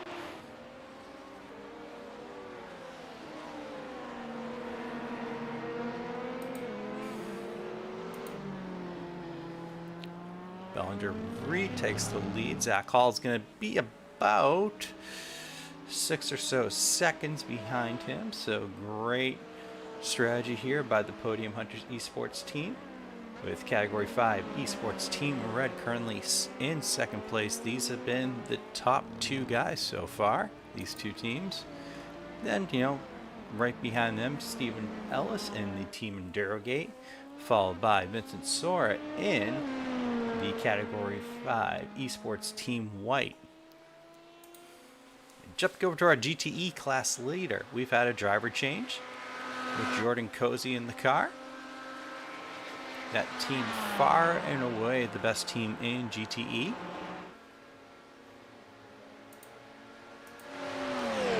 And then then to our GT3 leader, Nicholas Robinson. He just took the lead, as we saw a few laps ago, from his teammate Ryan Kaprowski flying solo.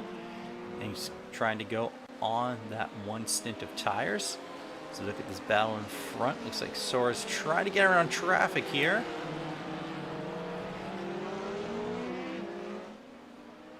As he had Scott Rickard in one of the GTE cars, our second place GTE car behind him.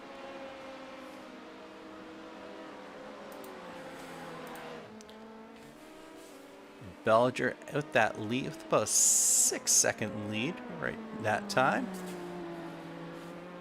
See what he can do on his first flying lap after the pits, or his first full flying lap.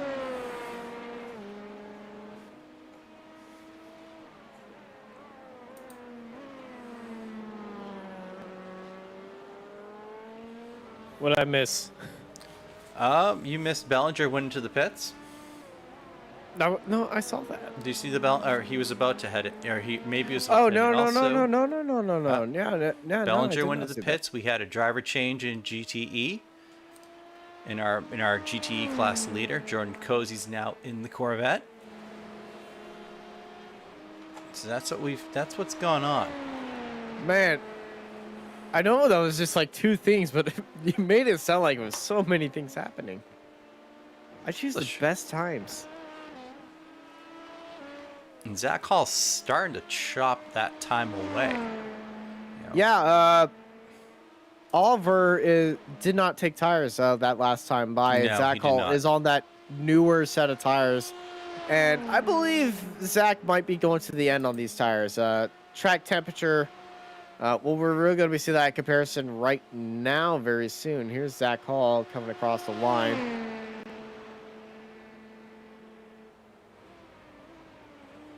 It's half a second? Yeah, half a second faster. Yeah, he's been chopping time over the past few laps.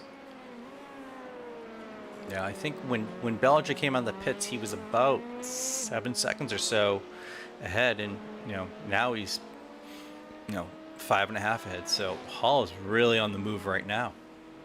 And it looked like it was a slow box time for Oliver as well. So that might have something to do with it. But, anything can really be the reason why you aren't going as fast as you used to be. Yeah, that time, that gap is slowly shrinking as we look on screen. We were just using the 7s, it was the 6s. Now we're into the 4s. Well, we had a little bit of a cold spell. I think it's time to heat things up again. Yeah, we talked about how things got exciting for a little bit. Then then we had a little bit of a lull, and as you just said, it's happening. It's starting to brew back up. As the office happens, as to say, oh, there goes the microphone. It's happening. Or the other office quotes. Oh my God, it's happening. Everyone stay calm. Stay calm. But there's no fire drill here. And there might be a fire drill in these teams' drivers' cockpits right now. But other than that, I don't believe... I think the excitement juices are being churned right now. It's definitely not a fire drill in the Category 5 Esports Team Red car, that's for sure. Zach Hall is feeling it right now. It's more like a fireworks sale. A fire sale? Hey!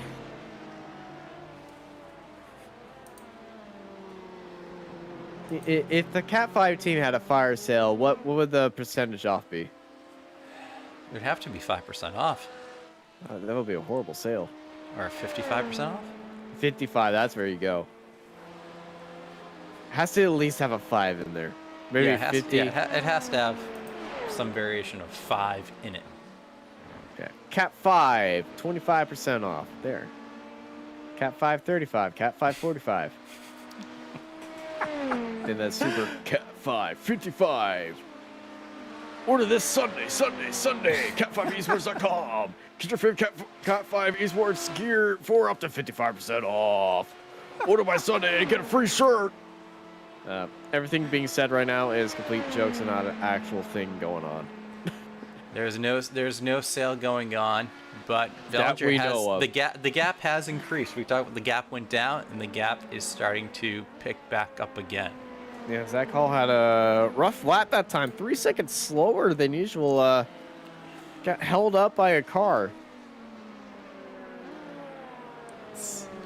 Yeah, I think there was some lap traffic, and there was an off track a little bit at some point. So it's gonna take a look. It's going to be held up right here too. Yes. Take a look and see what happened to Hall. I believe he had a small. Yeah, that is not good. That was Nicholas Robinson in the Riddle Rocket Racing car. Yeah, it was. The team car, not the Ryan Kapowski. I thought Take you a guys look. switched tires, guys. Come on. Ryan Here it could is. do it. Here it is from Nicholas's angle right here. Yeah, What it's happened? just oh, he's hopped that out inside curb, upset the car, spun it around, and well, there are two cones dead right there. Rest in peace, Conan the Barbarian and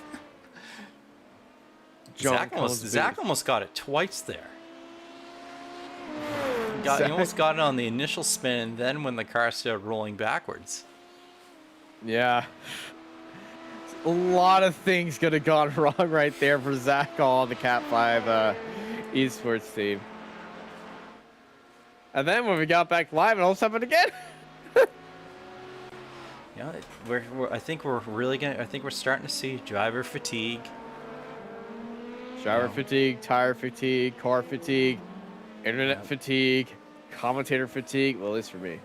And as we talked, there's a lot of different drivers out there, and also you don't know who's in the car. You might not know who's in the car. You may not have raced with them prior.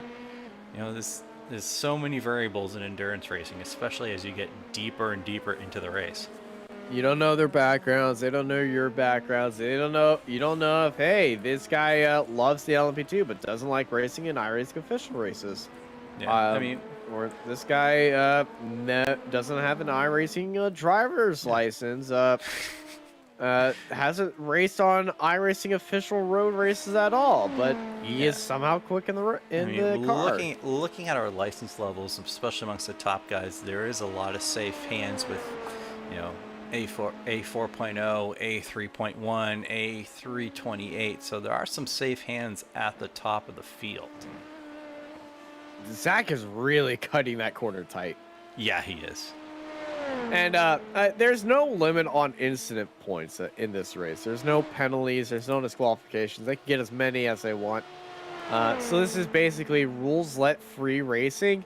Just, there's no fast appears too. So, you have to be like, I can really extend the track as far as I want, though. If you do, you are going to get more penalties that way and put yourself at risk for getting into an incident because they're pushing the track limits. But hey, no one's caring about the safety rating here. No, definitely not.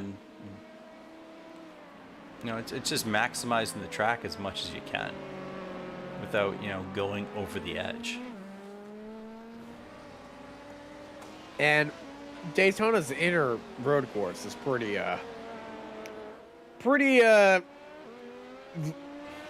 honest with the track limits being grass. The only place where you can really get a consistent track limit violation is at the bus stop chicane. And, we're seeing people really cut that inside line and not caring about the 1X that they pick up right there. Yeah, let's see what Bellinger does. Yeah, you can see the grass getting kicked up at the corner entries.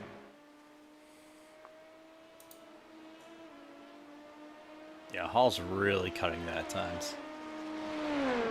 Yeah, you really nailed that section right there. It gained about 0.07 of a second through that bus stop chicane. He's also getting very good draft from the CDK car. CKD car. I'm going crazy. Yeah, Stower's in that car. We talked to him earlier.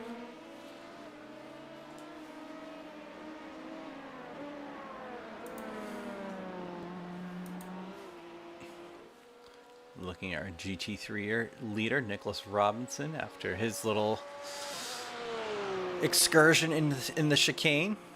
He has about a 5.5 second lead over Ryan Kaprowski on his flying solo, screaming tires at this point.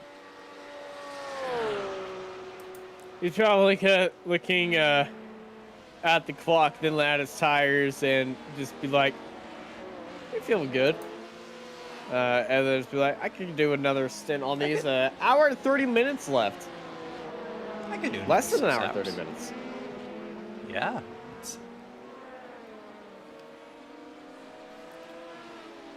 Do we now? Correct. Now, how much time do we have on a fuel stint for the LMP2 guys? It's about like 35 to 45 minutes. It's not a lot. Yeah. But that does make the races really exciting to watch. Yeah. So we're gonna see a lot of strategy here in the next, hour and a half, for sure. Indeed. And, LPs are so fun. Like, they got the downforce, they got the get up and go. And, they're small, nimble, and, they look good on a postcard. Bellinger is, I believe he has the best lap of the race with a 1:34.18. Yes, 1/100th of a second faster Yes. than Zach Hall. So, these two guys are really evenly matched. Yeah, it's a great matchup right here at the tail of the tape. Yeah. I'm going to have to give it to Bellinger. Zach Hall really fast, but Bellinger, I believe, has that little extra something with him. Yeah, he does. He seems really rapidly quick. Now, Zach Hall is on the newer tires, though, so the last few laps, Hall's been closing in 2/10, 6/10, 2/10 again, and but when he gets close, it's the traffic that's really messing with him.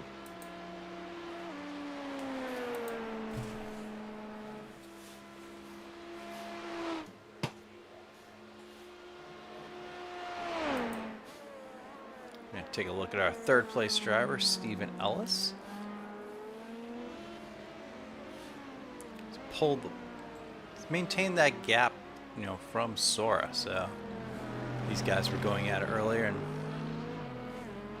now Team Endurogate has kind of really sealed that third spot for right now.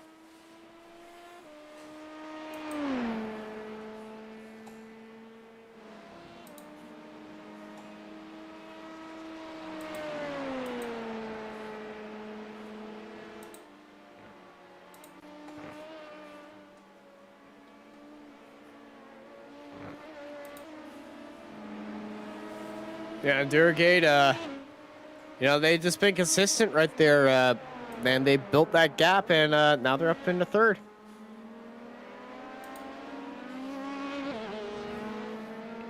And, we got 3 cars on the same lap for the fight for 6.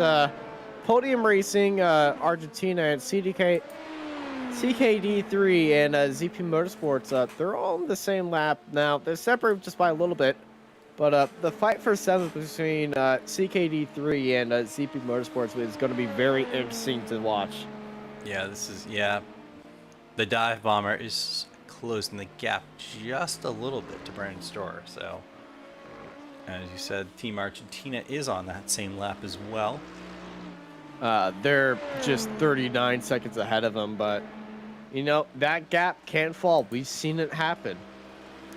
We do have pit stops. You could make a mistake, get caught up in lap traffic, have a small spin. Anything is currently possible.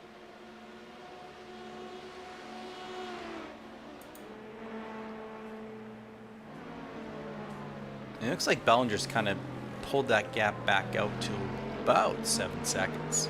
And we saw it drop for a little bit, and he just seems to kind of pull it back.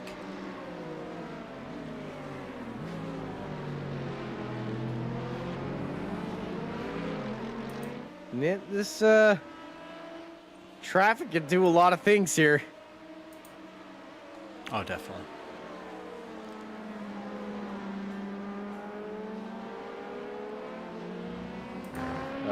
Brandon Sower, let's ride on board of him, and you know, let's do a lap on board of Brandon. Absolutely. I always love this transition heading onto the oval. It feels so nice. It's any car you're in, coming out of the road course, you're like, okay. Then you get on the oval, you're just like hyper speed mode, just go. Yeah, this chicane is, you know, the first time you drive through it, you're really careful. Then you realize how fast it is. Second and third time by, and you get braver and braver and braver. To the point where you just don't even realize where you're taking it. Yeah. You see, okay, I gotta put the brakes on a little bit, shift a little bit, just quickly left, right. Southpaw Racer described it best. The chicanes, well, this was at Marrakesh where that video was from. And he was talking about Le Mans, but, you know, the chicane, it kind of sounds like the first lap goes, cold tires, not really thinking, but then, you know, at the end of the race, you're like, huh, yeah, huh. I love that video. Great video. But, like, that's how chicane should feel like. You shouldn't be scared to head into a chicane. You should just be like, chunk it in there, have a good time through there. Oh, for sure. What is your favorite chicane on a racetrack? Favorite chicane?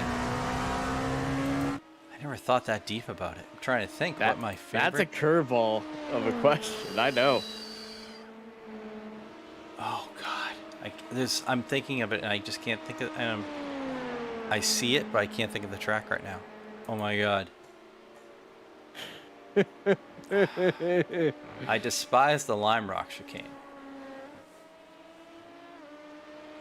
If you want to talk about chicanes I don't like, it's Lime Rock. Love the track, except for that. Love the track except for that. My favorite chicane is Suzuka Triangle. Ah. There you go. Was that the one? Yes. I'm seeing the track in my mind, and I'm drawing a blank. I'm going, where is it? You know, I was just about to say, draw the shape of your favorite chicane, and everyone always draws the Suzuka, and it's just a perfect chicane, like really heavy braking point. There's another one I'm trying to think of. Oh my! And there's another one too that's like, oh, what is it? Like go through every track that's on the iRacing. Donington? No. Chilwell, Donington.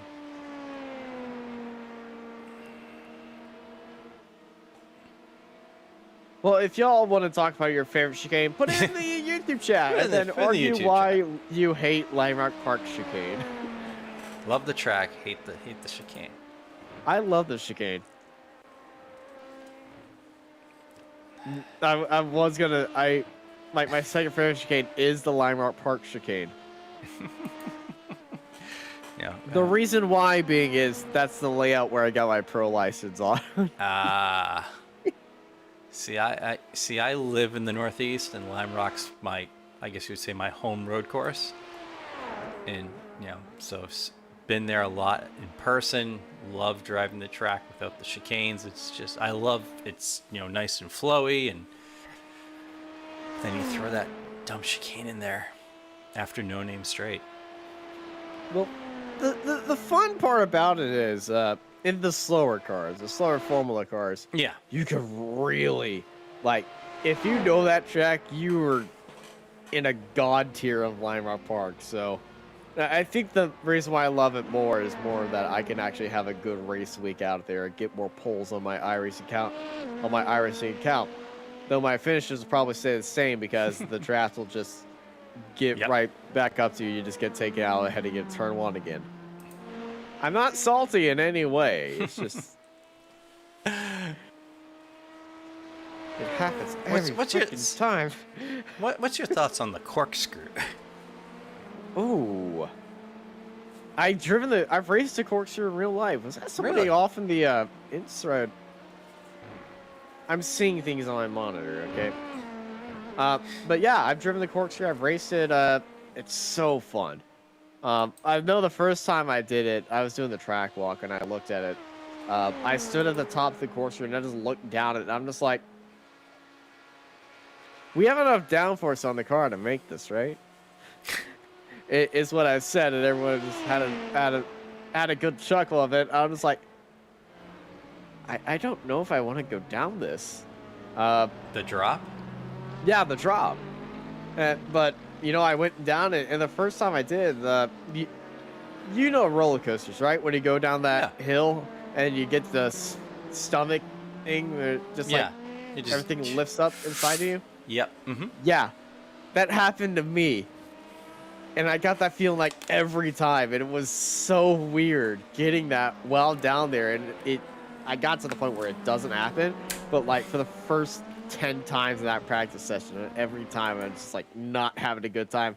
Now I love the thing, but you know, it's such a unique corner. GT3 leader is in. Yep, not taking tires at all, just Of gas course and he go. isn't. Lightning McQueen moment, and you know, he's looking at the clock. Robinson pitted a few, well, maybe a lap or two prior. And he's looking at the clock now. 1 hour and 12 minutes remain for him out there on track.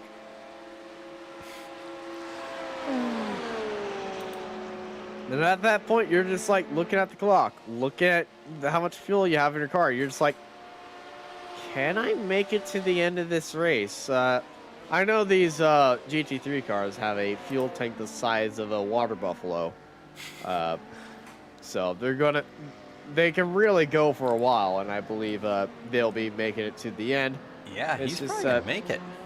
Yeah, it's just, you just look at it, you're just like, am I sure? You know, and Oh, that's a pit exit. Oh, yeah. Yeah, he's solidly in second place. Yeah, the Riddle team currently dancing in first and second right now. And they've been guaranteed podium. Oh, guaranteed, and they've been two of the best GT cars. You know, the only other car that's ahead of them is the GTE Open Racing Advanced GG Team Focus car. And that is a Corvette. So completely different car, bigger advantage, but you know, it just shows how good that those two cars have been, how consistent and just really on how on rails they've been throughout this race. And you know, to be the second sports car overall and sitting 15th and 16th overall as well. Yeah, fantastic driving by them. Just looking up and down. And Kruska's looks like he's jumping into the pits. Currently running in the 11th spot.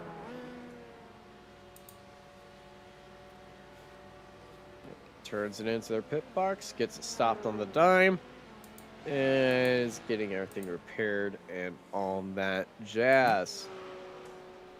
Jason Parker's going to jump in. Well, Carl Pooler's jumping into the pits.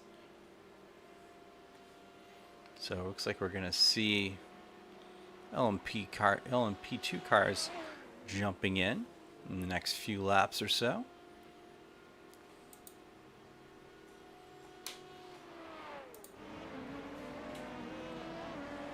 And then podium our hunters leaders. Esports. Yep, Yeah, he's up to our he's leaders. maintained that 6 or second or so lead over Zach Hall.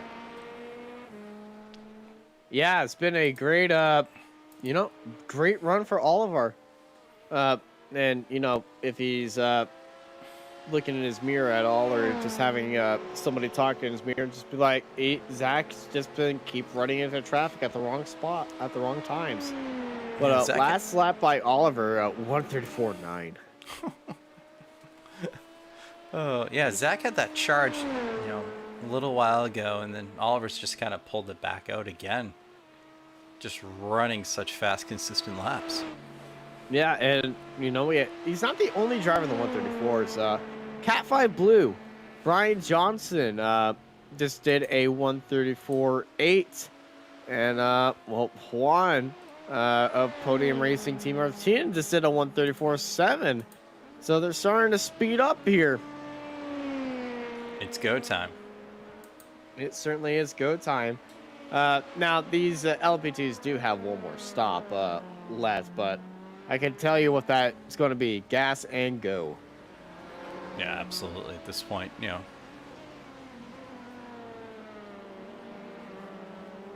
getting cooler and cooler out. Currently 75 degrees, 78 degrees on track. I'm really excited for next year's Rolex 24. iRacing Rolex 24. Not the hashtag let's get into a server 24. That was a bit of a nightmare. The possibility of rain. Yeah. This is gonna be crazy. It's gonna create a whole another, Whole variable another that everybody's thing. gonna have to face, and it's gonna equal the playing field really in the sense that no one's probably gonna have driven the hang in of it by rain then. on iRacing. The only people that know how to drive in rain have done it in real life, and and it's going to be a big training tool. Now, I do know what I'm going to be doing when rain gets out on iRacing. You're going to go into your practice session at a track that you know and love, Coda for me, and you just turn on the rain. Probably not a lot of rain, just like a brief sprinkle. And so you get a feel on how the car goes and, what your adjustments need to be when rain comes on. And on how a track slowly gets wet and all that stuff. But it's going to be a skill that's going to be like a muscle you rarely flex. But once you start flexing it, you just can't stop flexing it. And it really shows the big difference of drivers. That's the number 7. That's Cat 5 White. In the Western Horseshoe. Yeah, it looks like Vincent. Did he go off? Let's take a look at that. They went around. He's got the EWRL 57. Oh. And that's just a hard break. Try to drift it through there. He's not a hoonigan. And yeah, I don't think it really held up Oliver that much. No, it didn't. He came onto it really late, so I mean, just looking at the times, it hasn't for sure. Yeah, Team Endurogate in the pit lane. Stephen B. Ellis. Yeah, they do have one more time. There is White heading in there. And it looks like Brennan Madonia is back in for Team Endurogate. Yeah, Madonia's in. He's going to be jumping in the car. Vincent Soar is jumping in the pits as well. These two teams have been connected to each other at the hip for a lot of this race. It has been a push and a shoving match, and each of them has met the blows of each other team. It's like, yep, you can do that strat, I'll do this strat, and I'm just staying with you, blow for blow. And it's so fun to watch. It's such a good fight. Yeah, those two teams have had such a great battle. And I'm loving every bit of it. I've seen a few different drivers jumping in. Different cars. See Max Service is currently in the 77.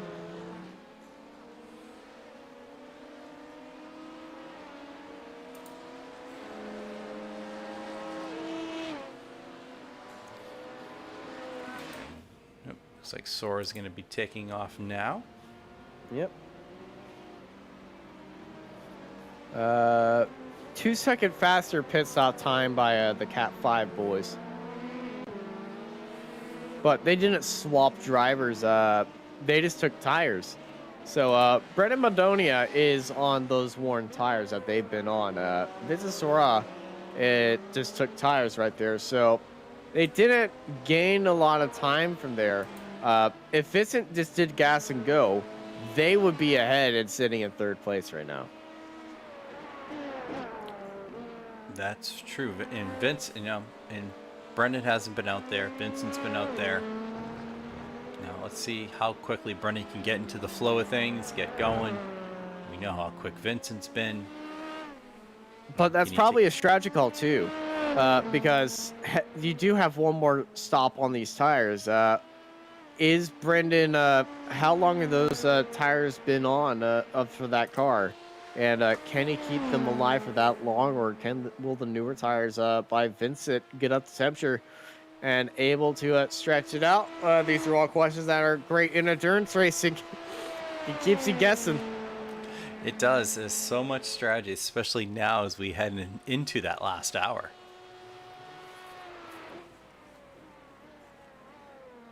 And don't forget we got lap traffic that guys gonna have to get through. You know, all different types of drivers and skill sets. So the drama continues here. Yeah, drama certainly continues. 5 hours have been underway for our stream for Epilepsy in this race for charity here for the Sim Racers Mental Health. We're all racing here to for charity, raising money, raising awareness, and having a good time while we're doing it here. Full race rundown. Podium Hunters Esports currently leads out everybody behind the wheel of Oliver Billigar, who just set down the new fast lap of the race, a 1:33.71. Somebody calm him down. He's insane. They're followed by Category 5. Cat 5 Red, driven by Zach Hall currently. Team Endurogate sits in third place, driven by Brendan Madonia. Vincent Sorath sits in fourth behind the wheel of that Cat 5 White. Cat 5 Blue is currently being piloted by Brian Johnson in fifth place. Podium Racing Team Argentina, Juan Lazarate is sitting in sixth place. CKD3E Autosports is being driven by Brandon Stoer. They're sitting in seventh. CP Motorsports is behind Dive Bomb, Justin Barrera, in 8th place. EWRL Motorsports 57 as being driven by Edward Shear in 9th place. And 10th place is the EWRL Motorsports 77 by Max Service. Sim Racers for Mental Health Motorsports is currently being driven by Jason Parker in 11th. And Tyler Markell in EWRL Motorsports 17 is in 12th. Then we go to our GT Sports Cars overall leader, Jordan D. Causey in Ope Racing with Advanced.GT. Advanced.GT Team Focus. I had to look at it for a bit. Sits in 13th, followed by Riddle Rocket Racing, driven by Nicholas Robson. Scott Rickard in Misfit Motorsports sits in 15th overall, followed by Ryan Krapowski in Riddle Rocket Racing Solo on a no tire stop strategy. Trat Punk in with Andrew Lewis behind the wheel sits in 17th. Limitless Esports, driven by Carl Pooler, is currently in the pits in 18th overall. Jonathan Smith in Driven Motorsports and has unfortunately retired the car. They've joined the teams of Team Carson Hooper, EWRL Motorsports 69, Tifosi Plus, Signorama, Hollandale Esports, and Twisted Racing by MH Designs. So a lot of a few cars out of this race, but you know, a lot of action still out there on track. Yeah, Zach Hall just jumped into the pits and is on his way out. So I wouldn't be surprised if we see the Podium Hunters Esports team come in fairly soon. Yeah, very soon. Hour to go. So, you know, this is where that strategy comes in on when are they going to make that final stop? Are they going to, they're going to go on for a short pit stop right here, for a short stint. I would say for like 30 minutes out there on track. They come back again because, you know, they can't make it in 1 hour. Yeah, and you don't want to go super short. You know, just break it into 2. And as we talked about, Bellinger is in the pits. We expected that to happen since we saw Zach Hall in.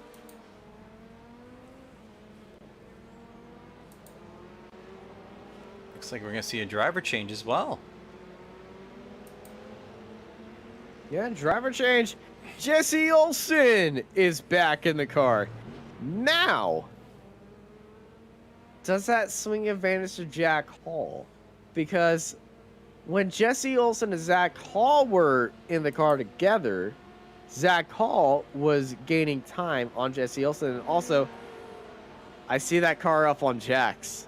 They're taking tires. This is the advantage Zach Hall and Cat 5 Red. As they take the lead. And Jesse's about to head out. So, no, they didn't take tires. That was just my brain. No, it looked like the car was on Jack's. The car was on Jack's? It looked like it. But the time's not the Jack's and driver switch time. Did they take 2 tires? I was gonna say is, you know, because you can take 2 tires in the amount of time it takes to fuel a car.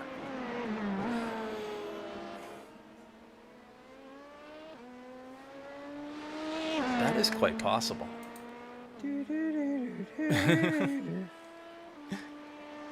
They might have took rear tires.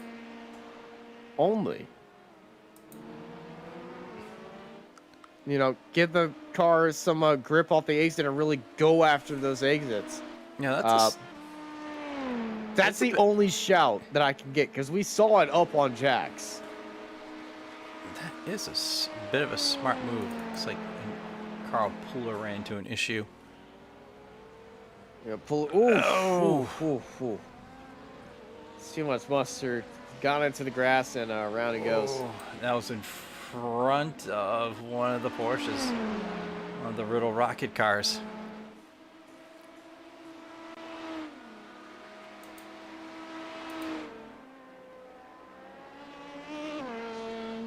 Yeah, but if you were right, advantage Zach Hall right now.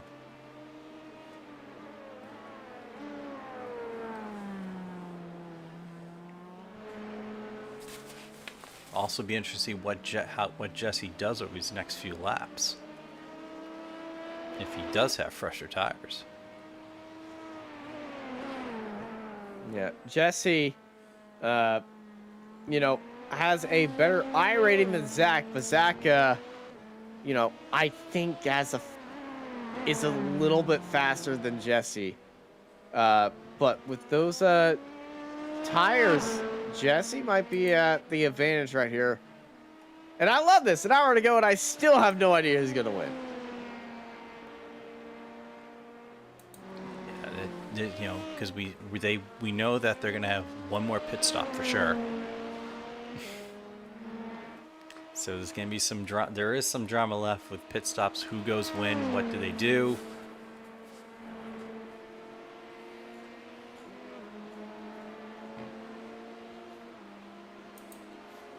I mean, this is our big battle right here between Hall and Olsen. It was a battle for all the marbles right there. Who gets to come home on top of everybody, and you know, who gets to hold their hands up high and enjoy the spoils of war, the race, not war. Yeah. I know some people describe a race as a war. It's a war of attrition. There's the word, but you know, this one has been one of attrition though. Especially in endurance racing, you know, we're talking, you know, anything above a few hours is a war of attrition for sure, as you have multiple driver changes, you know, fatigue, guys, Equipment failure, guys, triple, quadruple stinting tires. bladder failure.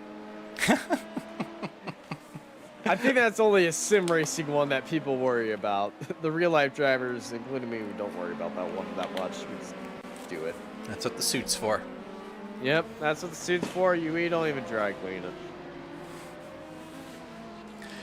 My mom does that for me. Yeah, okay, so I was right. It was just the rear tires. Goalie Tributes confirmed that in chat. Believe just rear tires for the 123. Rears have been wearing heavily, but the fronts haven't been too bad. So yeah, my thought of going up on jacks and taking just the rears to keep the time down, apparently is what happened. I'll take my strategy masterclass award very soon. Then again, though, I need. When was the last time I had a good strategy that actually won a race? I know I did spotting at Talladega for a guy and he won the race with it, so. My strategy. Cheap strats, $5. Pardon? Cheap strats, $5. Cheap strats. My strategy generally is don't use up the car in the first few laps. Stay out of trouble and work your way through. Don't use your car as the overtaking tool. It doesn't. And Ryan Kaprowski is heading out of the pits. Those tires begging for mercy. If he has continued to stay on those tires and be the hero amongst his roommates. Here amongst the roommates and meme wars everywhere.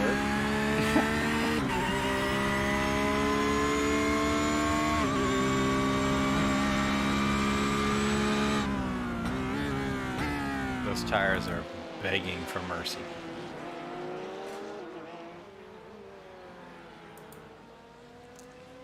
Yeah, those tires beg for mercy, but track temperature and the air temperature is helping those tires out. And the way that he's been driving that car has really been feeling good for him. And, it'll be a great result to finish the race without blowing up those tires. I know. That would have blown them up hours ago. But also, just looking at the 12 car, Scott Ricard, he's climbed up into the second spot in GT2 and the second, I guess you'd say, of the GTE group as well. We've seen Robinson and Kaprowski going back and forth for that second GT car, but Scott Ricard's climbed his way up. Yep. Scott Ricard up there in 14th place, and after overtaking the Riddle machine, really pushing it, and trying to chase down the car ahead of him, who's also 5 minutes ahead of him. But hey, Corvette 1-2. Yeah, 3. these guys are run like clockwork. Ford. And there's a Porsche in 5th. Yeah, the advanced GGG guys have just run so well, just flawless, perfect, Error-free. Error-free. Yeah, you couldn't really, script it any other way. So far, knock on wood for these guys. Yeah. This 50 more minutes of running, and heck, you can finish backward. You can do a lap backwards if you wanted to. Have you ever done that? Stopped on track, reversed, and just finished backwards because you had the big lead? No, I haven't. I've done the Polish victory lap, but not the. I'm just gonna drive backwards. I did it. I did it for my first time, and it was so weird. Like I pulled up. It was on the front straight, so I had about 36-second gap lead, and so I did a full on 180. Dipped the wheel on the grass on purpose. not by accident. It just went into reverse and just full throttle reversed it to the line. I've won races sideways, or but never Those are on, cool. but not on purpose. No one saw it and no one knew I did it until I looked at the replay. It was worth it. Worth it. Worth the 2x. Yeah, yeah, totally. It's, after when you win, it's worth the point, the incident point or two that you get.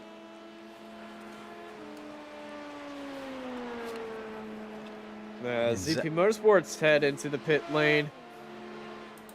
And the dive bomber. I think they're a little bit. They're going to be a little bit short at the end. Yeah, they're gonna have to. This is gonna have to be a really short stop, You or gotta gonna have sip. to really You gotta sip splash that and fuel. go. It's definitely. Yeah, it might head it to zap and go, draft and go. Yeah, that's a. Ooh, that's a tough one right there. Yeah, that's. Yeah, he's gonna be on. Yeah, that's gonna be a. We're gonna have to splash and go at the end of the race, or are they crazy enough to try just to really stroke it home, really, to really short shift the heck out of it and coast around?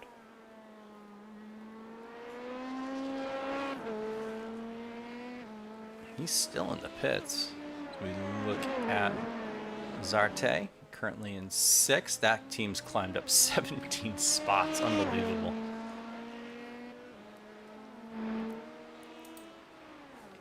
And with that, ZP is out of the pits. They're going to drop into 8th place.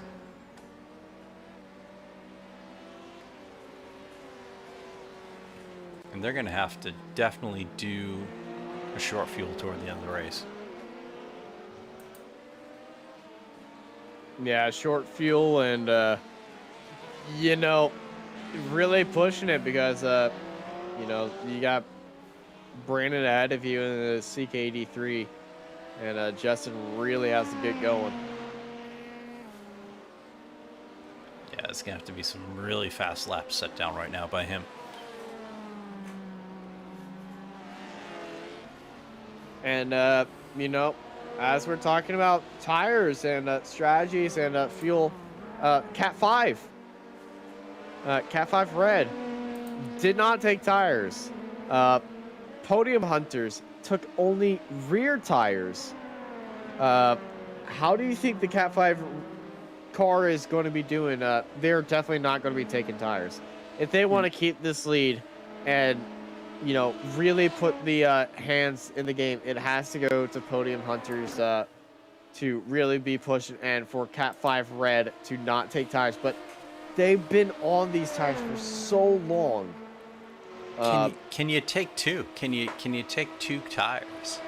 Yeah, we saw Jesse do it when they switched on there, but they shouldn't take any tires. They shouldn't take any. Keep the gap that you got from that. Don't give them the advantage and make it a nose-tail fight. Now, us up here, we want a nose-tail fight because we're crazy. Yeah. Let's see, 2 Corvettes are first and second in the GTE class have jumped into the pits.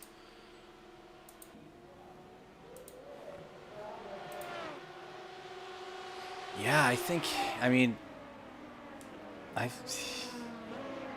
drive it smoothly. Yeah, the smart thing I think Hall has to stay on those tires and just get gas next time.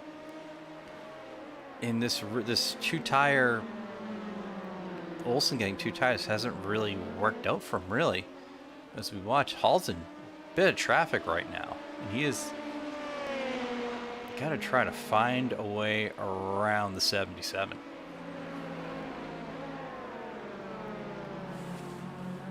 Yeah, 77 is up. Holding him up. Ooh.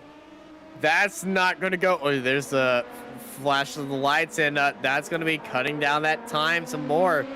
That's 2 straight corners behind the 77. Can you get him going into the chicane?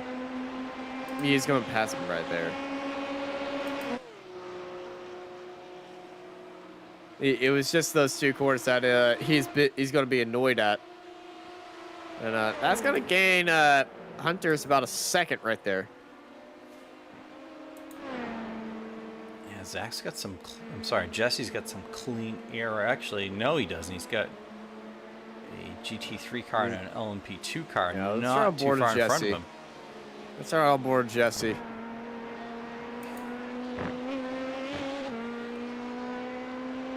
This is a great spot to pick up that GT3 car. Oh my gosh, you did not just say that.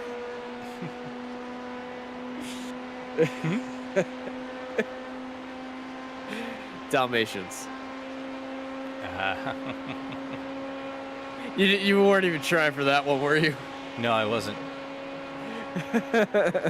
Didn't even think about it.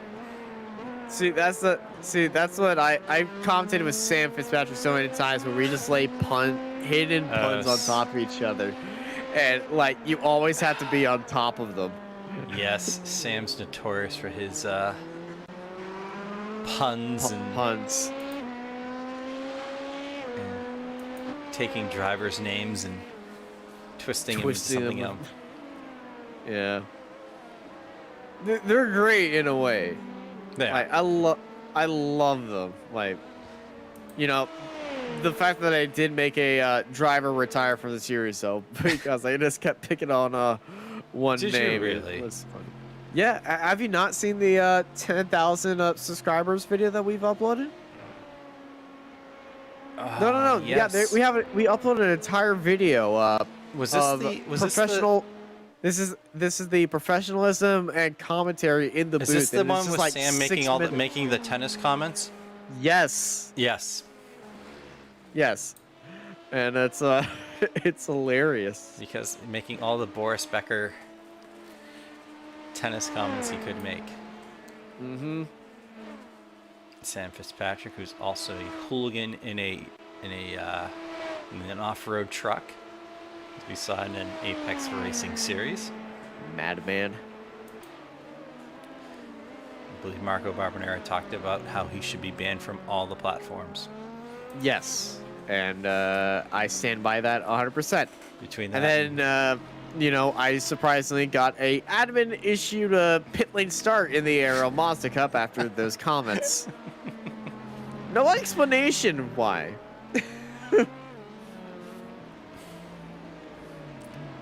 you just wanted to make sure you got the memo.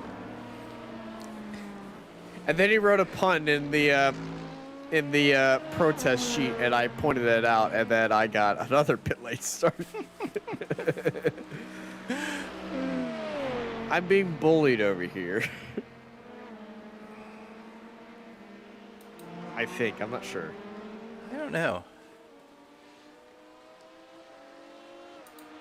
It's all right. It's okay. It's because it's Sam. We know he's a maniac driver, and it impacts other aspects of his Apex Racing life. Yeah, it does. It's the podium. Oh, that's a good opportunity right there. Got everything they needed heading into the bus stop, and they didn't lose time. They got past that car, and they got up there, and they can continue that charge. Last time by was just 200. They're on equal pace. They are on equal pace. Yeah, it's that those two tires really haven't done much for him. The 134.97 though, that's done a lot for them. 0.3, 2.3. And you mentioned you mentioned earlier when Jesse stepped into the car. You said it seems like Zach's had the upper hand between the two of them in this race. So yeah, it is but kind of playing out. Yeah, but when Jesse was out of the car, Zach didn't have the upper hand. But if I'm comparing drivers versus drivers, I would have to put my money on Zach Hall. Yeah.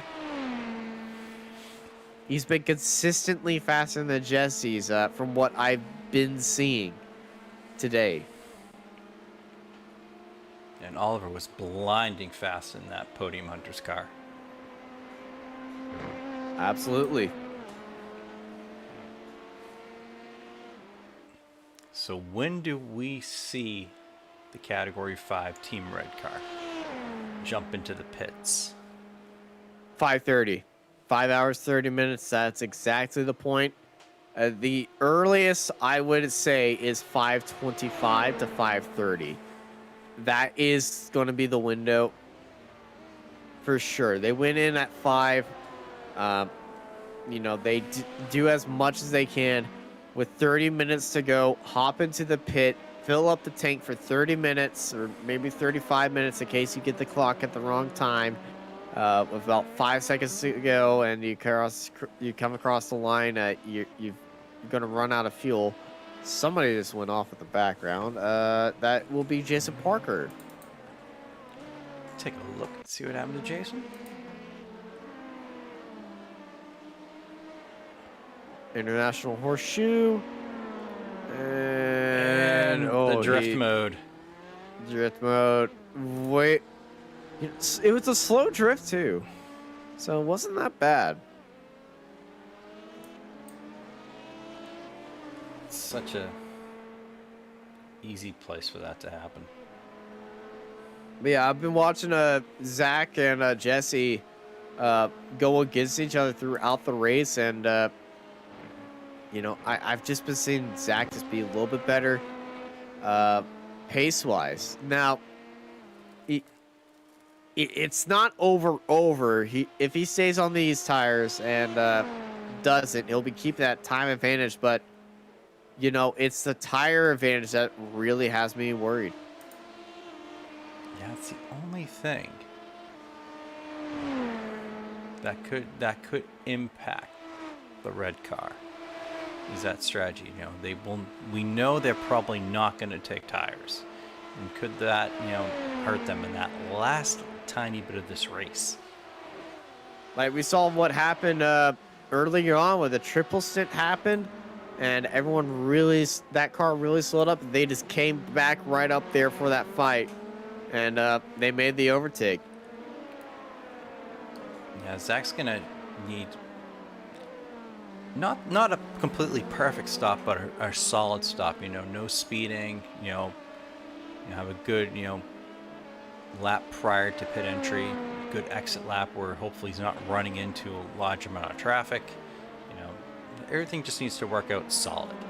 Doesn't need to be flawless, just a really good, solid final stop for him.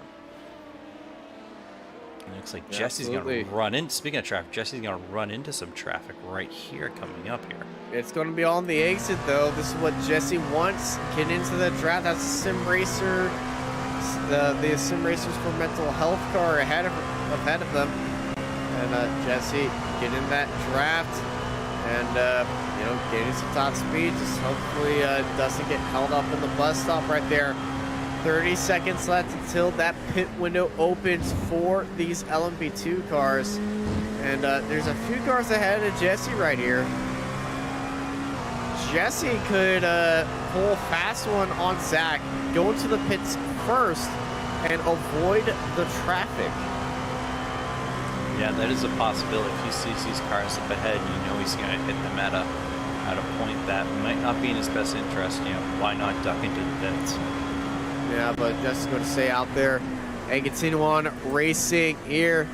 Going to go as much as they can. Oh! Big slide! Woohoo! Nice save by Jesse. Nice hands. Good hands, Jesse.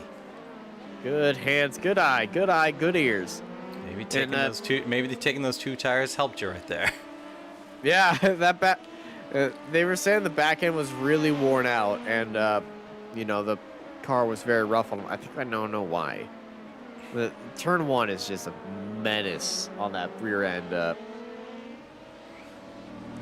Yeah, this is going to be a tough spot for him right here, trying to get to this traffic. He's got the 15 in front of him. He's got a few other cars. He just needs to hit this just right. Yeah, you see him flashing the light saying, hey, I need to get past you. I'm in the fight for the lead. It's not an immediate fight for the lead, but, you know, if you're in front of me, oh no, he's not going to get that spot. And he's heading at the bus stop. This is going to be hurting him. He's got the 77 up there as well. So, but oh my gosh, can I just say what a great bus stop chicane that was? It is a fantastic. That was a great bus stop chicane. Yeah, by both of the drivers, not just Jesse. The sim race for mental health. Jason Parker absolutely nailed that corner. I'm surprised he hasn't caught these guys really by now. I was really expecting him to by last lap, you know, at least get past the 15. Oh, look at Well, this! Jason Parker down the inside. And Jesse follows suit, riding on that gearbox, giving them the flash. Telling Parker to move. Hopefully not too many flashes, and, you know, with the charity that we're talking with. Mm-hmm. Seems like Parker's fast, just kind of fast enough to be a loose on the nuisance. brakes.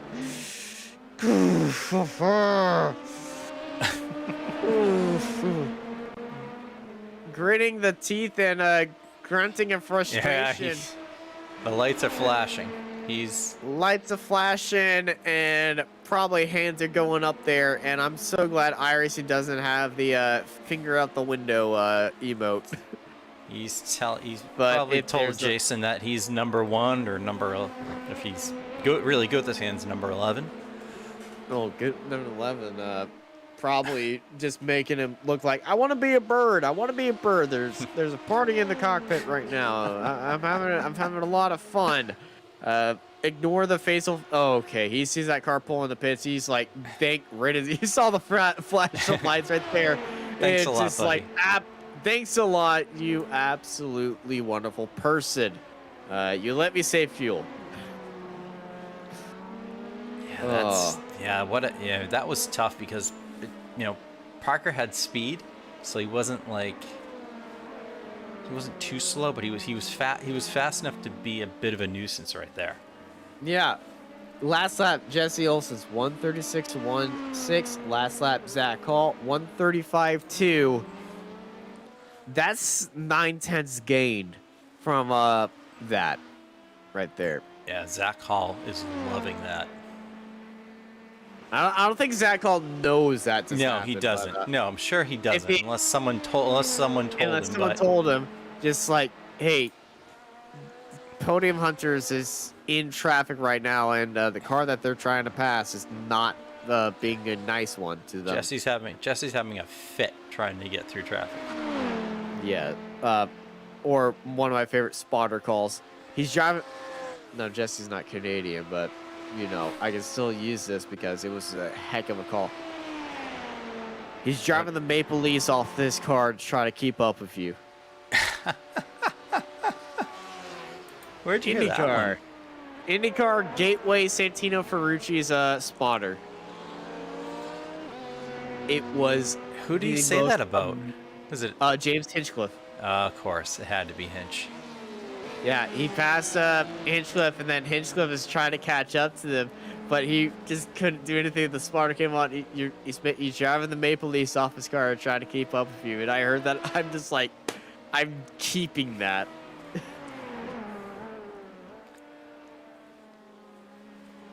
James Hinchcliffe from the fairly large, I don't know, moderately large city or town of Oakville, Ontario.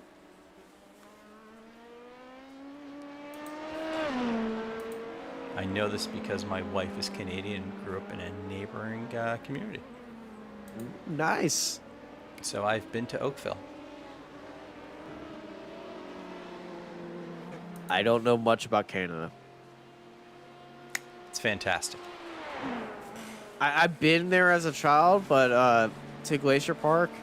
It is. And, you know, I pulled a prank in Canada, and I heard they like jokes up there. So the joke was my dad and I got out of the car on a mountainside road, and we just stood outside the car, outside of a national park, and just looked into the mountains and pointed. Oh. And we stayed there pointing, And then a few other cars pulled up beside us. They started looking for what we were pointing at, trying to see what it was, and then we drove off. That's the joke. There was nothing there. You know what? And because they're the nicest people, they probably stopped and asked and wondered what was going on. And my dad said, "Oh, we saw a bear up there." And so people stopped to try to find an imaginary bear. Jumping back to the action here, the pit stops are occurring for the LMP2s. Yeah, the fight for category third. 5 white is in.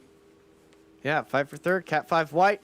Early stop from what EnduroGate's doing. So they separated from their stops that they've been working together with. Well, you know, EnduroGate has to come in like this time by, or you know, they can't be too far apart. I wouldn't be surprised if EnduroGate jumps in this time by. Yeah, you know, get the undercut on your rival. But, you know, EnduroGate, you know, we've seen the fights that these two have had for third place. Madonia, you know, Vincent Sora and Madonia haven't been in the battle. What'd I say? Like What'd I say? I'll give you your $10 right here, right there. You planned that perfectly. It's like you're listening.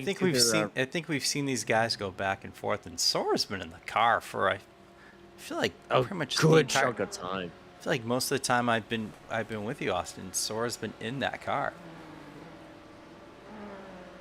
The Sora's been in there for a while. I'm going to look at the lap times that Sora has done. Yeah, Madonia's in. Yeah. Madonia has been in the car for 92 laps. Stephen L is 111. Let's go to What's Sora been in? Cat 5 white. That will be Sora has been in the car for 112 laps. Wow. The other driver, Tom Sinek, has been in there for 90 laps.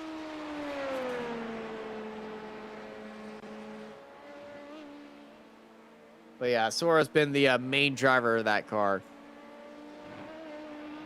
Yeah, definitely doing the yeoman's work. And another guy doing the yeoman's work right now is Zach Hall, who's just putting laps down. He's really started to extend that lead.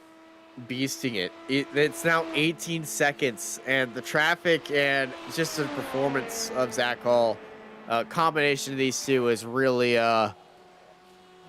showing itself right here. 30 minutes remain here at Daytona for the Sim Racers race for mental health and the race for epilepsy awareness. Use the link in the description to go to the donation page and donate to that cause and you know, support the awareness for epilepsy out there. And more time being lost for Jesse Olsen. What's happening to Jesse? Jesse has dropped off 2 seconds. Oh, turn one. I think he might have been stuck behind Draft Andrew Lewis there. Yeah. And you know, the gap between them is really really interesting, because it's like the traffic has been constantly, but even with the low amount of GTEs and GT3s, it's still there. It's just LMP2, so it's even worse. But look at that. 9 tenths, 900s, 900s, 1.3 seconds, 3 tenths. Hall has been on it. Definitely. He's been on fire. You know, he's put on a real great drive, especially. And Olsen's giving it his all too. Like Olsen is going as hard as he can, and you know, not letting up one bit. And this is when I'm expecting one of these drivers to like hop into the pits, because the Hail Mary play for Jesse Olsen right now is, I'm going to the end of this race on this fuel tank if it is the last thing I can do. he is now in fuel safe mode. That's why that time is dropped off. He said, if I stay in this fuel mode, I can make it to the end of this race. He just did a 136. There is no one around him this time by. That 136, Jesse is gambling for that full fuel mode save and try to jump that time that Cat 5 is going to be using that stop and go. Yeah, it seems like he knows he can't beat him on just raw speed, so he's gonna have to go into the fuel save and just beat him on strategy. It's going to be like a minute that Cat 5 Red is going to be in the pits if they have to stop for fuel. When they have to stop for fuel. But he'll have to go. There's CKD3 heading into the pit lane. And here comes Cat Red. Cat 5 Red is in the pit lane. Cat 5 Red in the pit lane. Oh, boy. Here we go. Jesse. Is Jesse actually set?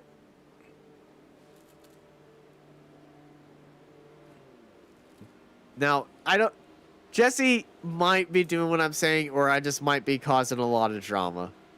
I think you're better off causing a lot of drama. Yeah, I know. So Hey, Jesse's Chat's calling all my BS right now. Is that who that is? Chat's calling it. They're like, the chat is. They put way too long tribute. of that tactic. Yeah, Goalie thanks, tribute goalie. You know, Goalie Tribute's just trying to go top shelf on you.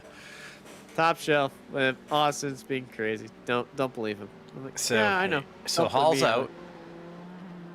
Jesse now has a 26-second. I mean, we'll see what happens next time he comes by. And all right, gets in front of this GT traffic, which is good. Yeah, very good. It's not going to be held up right there if you're Jesse. You're like, come on, get in the traffic, get everything. And here's Jesse. Jesse's got clean. Look at that. He's got clean air. Oh my God, glorified test session right here. Nobody around Jesse.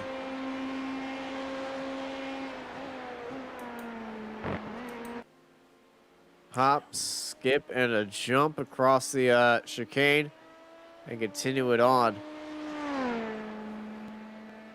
So right now he's about 27.5 seconds ahead of Zach.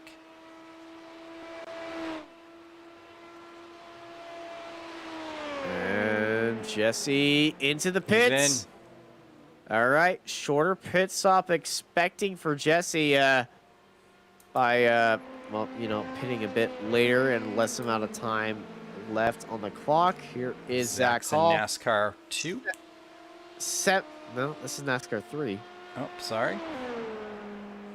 No, honestly, it should just be 1 and 2 because, you know, it's just There you one go. giant. You're right. I'm thinking realistically. And here comes Zach getting back that race lead.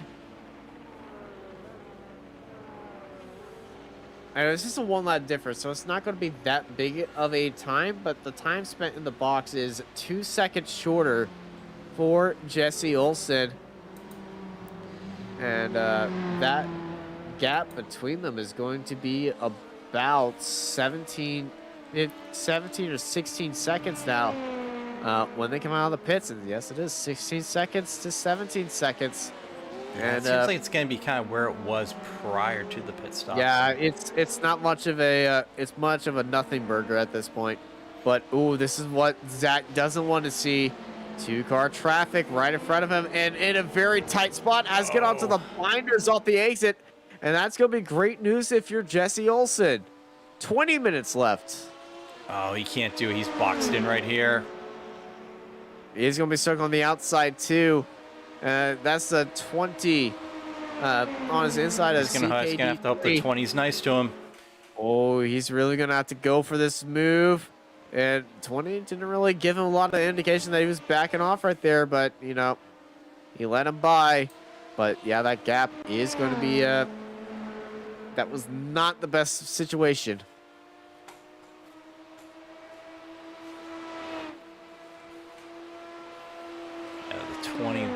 Didn't run in hard on him, luckily. Looks like Jesse's got... I believe that's the Enduro Gate car behind him, who's a lap behind. Yes, that is the Enduro Gate car. And Team Enduro Gate's going to be using that draft to their advantage and pull away from Cat 5 White. Make sure they only have one car on the podium.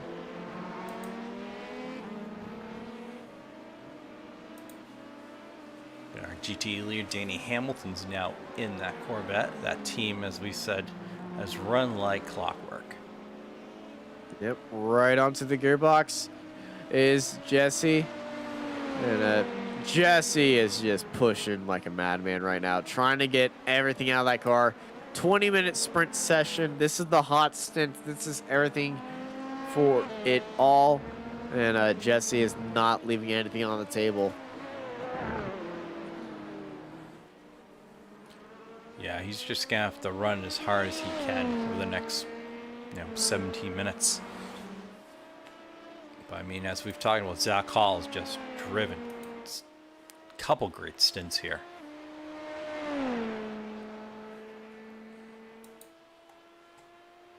Jumping around to our GT3 battle. Looks like the Riddle Rocket teammates with tires have... Looks like they're gonna put this one in the bag pretty soon. Yeah, it's just the Riddle Rocket Racing solo. Ryan Kropowski, tire torturer, the treacherous tire torturer. Riddle Rocket is well, I just gotta say I'm applauding for that one. That is never in my life would I've seen a 6-hour race car get on the podium without changing tires. I hope his roommates give him something really good for doing this. Peace and quiet. Sleep, peace and quiet. Just Beverage of his choice. you did it, yeah. Yeah, great guys, I did it. Now I'm going to sleep. Yeah. Get it to me in the morning. I'm going to bed. I'm checking out, John.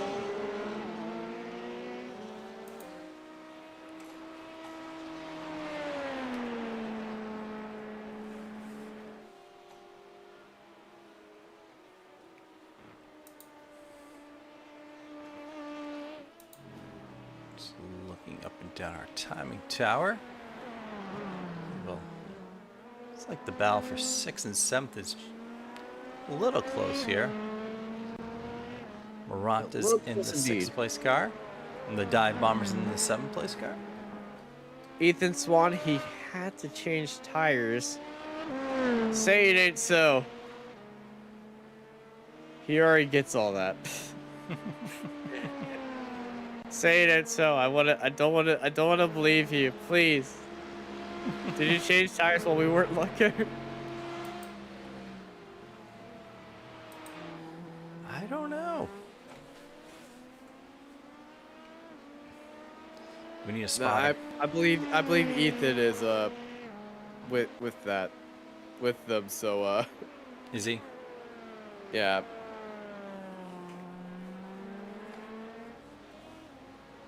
We'll talk to him after the race if he wants to talk.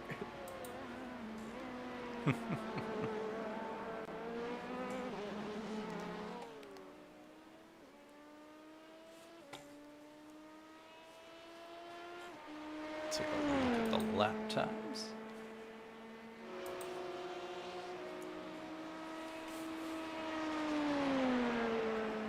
A bit skewed on some of them due to the pit stops, but He got the meatball. What? who got the meatball?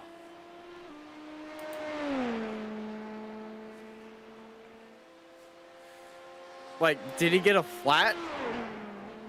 And we missed it? Ryan? Did he really?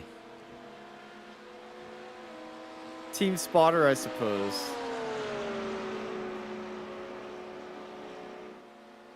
Oh, is Ethan the spotter? If he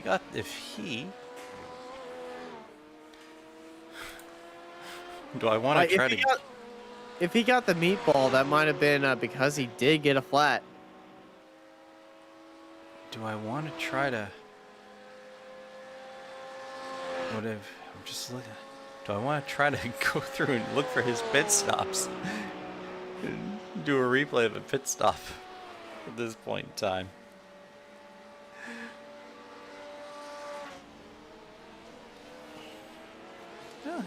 No, if he did have to make a pit stop, he tried.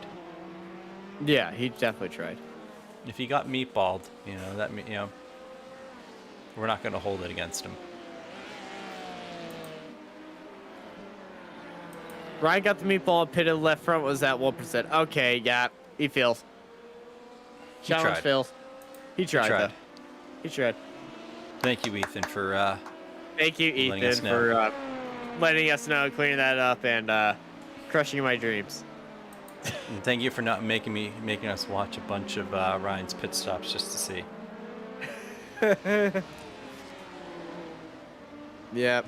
The start of the race was really the Achilles heel in that situation.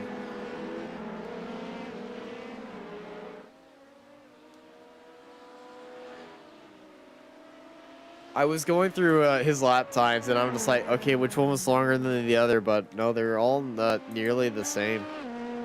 One was like 2 seconds slightly longer than the other. Maybe that was the meatball lap. Yeah.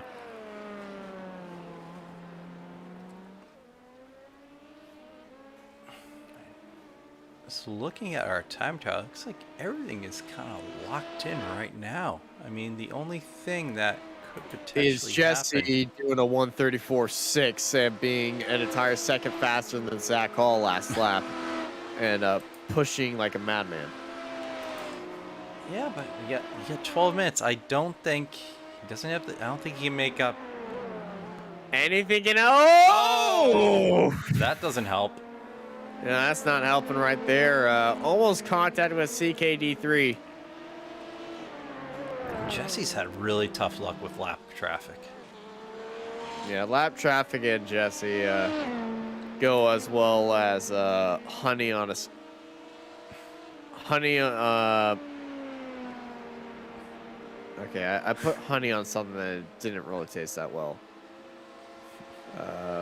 Honey on a taco. Yeah. Honey on a taco. I joke around that honey is like my favorite secret ingredient in cooking things, and so I just like put a lot of honey on it. It is. You know what? You do have a point. I made a chicken with had like a Dijon mustard and honey glaze on it. And it was fantastic. I rubbed a giant steak the other day in honey, and you know, it was so good. Did you grill it, smoke it? What'd you do? Grill it. Always grill it. All right. I'm gonna have to try this now.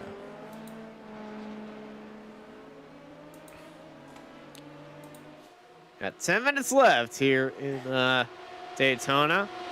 And I can tell you some of the people on the infield are trying out a few good cookout stuff, and you know, I'll also be trying out.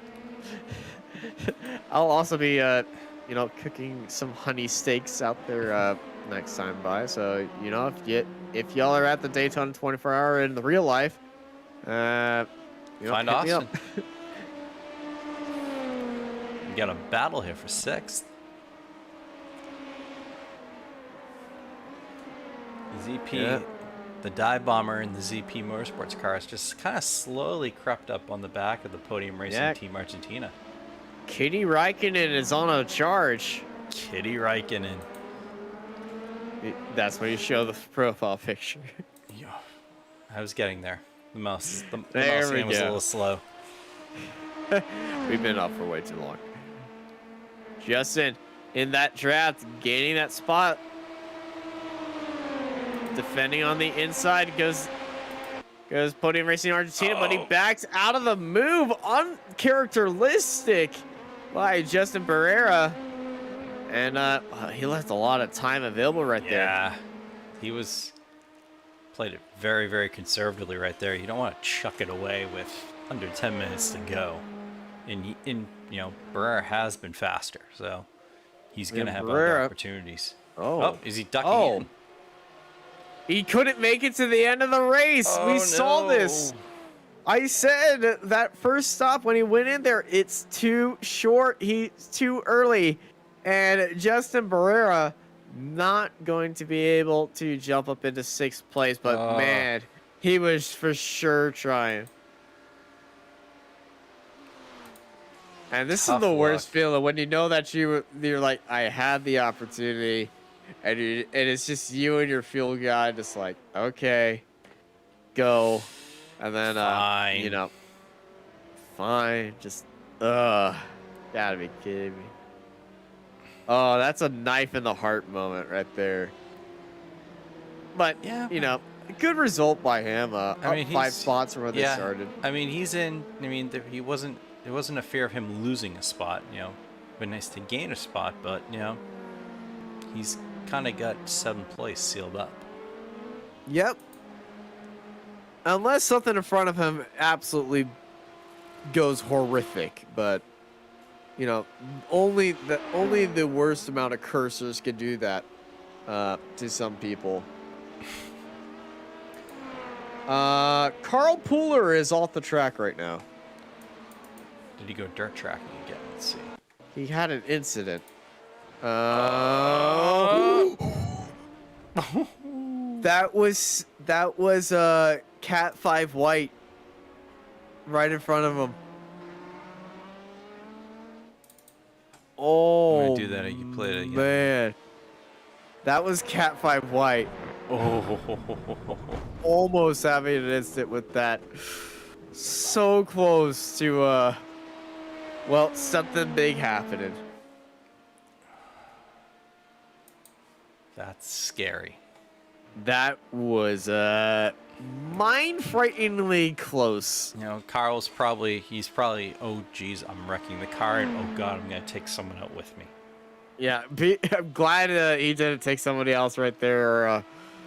We might have to send. Well, no one here can see the iRacing Twitch chat from our point of view, unless we hit spacebar. But there is Pooler still driving the car around. He's definitely going to the end, even with struggling car and everything. But hey, 6 minutes left. He's out there on track, and he's still going strong. Yeah, Carl's doing a great job. He's working hard. Working hard and, you know, learning the track and the car. As for somebody who doesn't drive a lot of road racing, he's doing pretty all right. He's done a solid job. That turn that he's taking into the bus stop, though, is a little bit too aggressive in my mind. Yeah, just a hair bit. You know, but Zach Hall's still out in the lead. Jesse's dropped a few seconds. It's now about 13 and a half seconds, but 5 minutes. Yeah, unless Zach runs into some major issues, I think he's got in the bag. I mean, kudos to Jesse for dropping, you know, still putting in some really fast laps. I mean, last time around he was 134.81 and Zach Hall was a 135.19.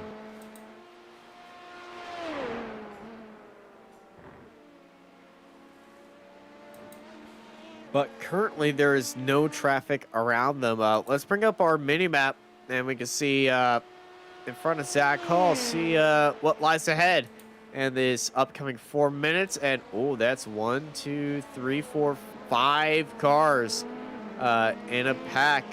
You know, we got 311, we got a GT3, then we got 2 LMPs right there, and another GTE. So they're going to be having a party. And oh, we got to follow the 7 of Justin Barrera is around at the bus stop. Or is it Argentina? It was we Argentina. Got a car at the bus stop. Let's take a look and see here. It's the It's the number No, 7. It's car. It's It's Sword. It's Cat our White. 4th place car. Cat White's around. It looks like. Oh. And that was Oh, Moranta. That was Argentina. That was That was the Argentina car.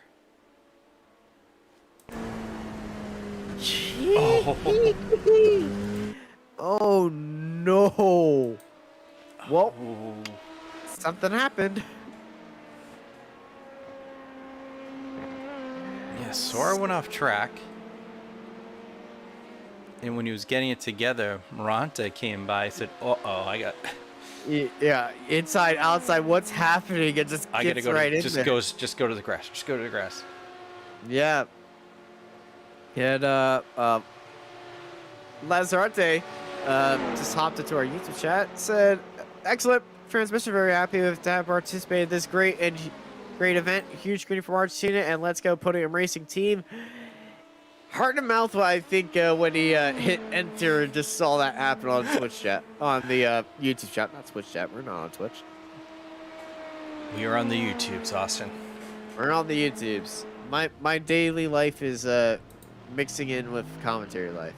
Haha. And big shout out to the podium racing team Argentina. We've talked about how they've also, the number 1, they have a great looking car, but number 2, up 17 spots. Fantastic performance. That is a legendary performance right there. You know, that chaos at the start, they certainly bounced back from that. Less than 2 minutes remain here at Daytona as Zach Hall powers it through turns 1 and 2 of NASCAR. Heading into the bus stop. He's got the And GT class leader in front of him. As Danny Hamilton right ahead of him. Not going to be worried about being held up that slight second. It's 12 seconds to Podium Hunters behind them. And I can tell you, hard work certainly pays off to those who definitely earn it. So he comes across the start-finish line. White flag is in the air for Cat 5 Esports and Zach Hall. Yeah, great driving by Zach Hall. Absolutely. Let's just keep our cameras on him.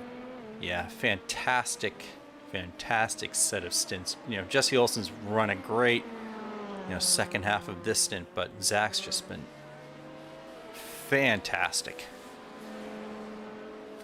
Yeah, let's not. It wasn't always Zach Hall too. Zach Hall and his teammate have just been absolutely fantastic duo. Cedric Hunter, we can't forget about his fantastic starting stint and qualifying performance. Cedric Hunter got him into that position, put down these laps, and Zach Hall really helped him as well. And these two have just been absolutely fantastic, and as well as the rest of the Cat 5 Esports team. And as we're talking about that, Cat 5 Esports White has dropped out of the third. No, yeah, that's already happened. That's old news. Yeah, Zach Hall, one tricky corner to go, being the bus stop. And I think at this time the sigh of relief is coming out. Oh my gosh! Yeah, he knows what he's done. They know that they've done it, and He's feeling it. They're feeling it, and they're starting to have that excitement. They're weaving down the front straight. Right here, the hands are out the window, and they're letting out joyous yell. Cat 5 Red wins the race here at Daytona. Zach Hall, absolutely fantastic performance by both Zach Hall and Cedric Hunter there. Carolina Canadian takes the win. Brandon Madonia takes second place. Enduro Gate and then Podium Hunter Esports finishes on the podium. Jesse Olsen with a massive last few laps to try to close down on Zach Hall, but unfortunately was too far away. And Denny Hamilton dominating Corvette performance. Ope Racing with Advanced GG, Team Focus, Danny Hamilton, Hunter Ferret, Reese Newmeller, Christopher Becklund, and Jordan Causey. Powerhouse of a team. And let's not forget Riddle Rocket Racing, Nicholas Robinson, and Wilson Brewer takes a 1-2 with Ryan Korpowski soloing it from all 6 hours. Takes On 2 sets second of tires. place on 2 sets of tires. Yes. What a fantastic race we had here today. But all eyes overall are looking at Zachary Hall and Cedric Hunter. 3 hours each in the car. And they were putting on some absolute spicy laps out there. And what a great race they had as they're on the back straight and having a good time. Race winners, class winners, feel free to hop into our Discord right here after y'all finish celebrating. Take your deep breath, chugged your coffee, or made your bed and are just ready about to fall into there. Yeah, some guys are probably putting on their pajamas right now as we speak, as they Some finish people their probably cool down race in lap. their pajamas. Yeah. Yeah, great end to this race. We saw some really great battles at the top of the timing tower. You know, and we talked about, Absolutely. you know, these guys as we Look see at that. Danny Hamilton's enjoying himself. These guys deserve all the donuts they can get. Yeah. As Ope Racing with Advanced GG, Team Focus burns it down here at Daytona. And the GTE Corvette, where is Cat 5 Red? Where's Cat 5 Red? Where are they? Here they go. Slowly approaching the start-finish line. And there is the Riddle Rocket Racing as they burn it down and party into the grass and almost crashed into Cat 5 Blue and White. As Cat 5 Esports Team Red parks it at the start-finish line. Okay, here we go. Zach Hall burns it. Oh, attempted to burn it down. Turn off the traction control. And that is off. 3, 2, 1. Zach Hall burns it down here at oh, we're getting kicked out of here very shortly. Burns it down here at the start. In front of the grandstand, celebrating a massive win here today. It's a smoke show, and I think it's time to read the results.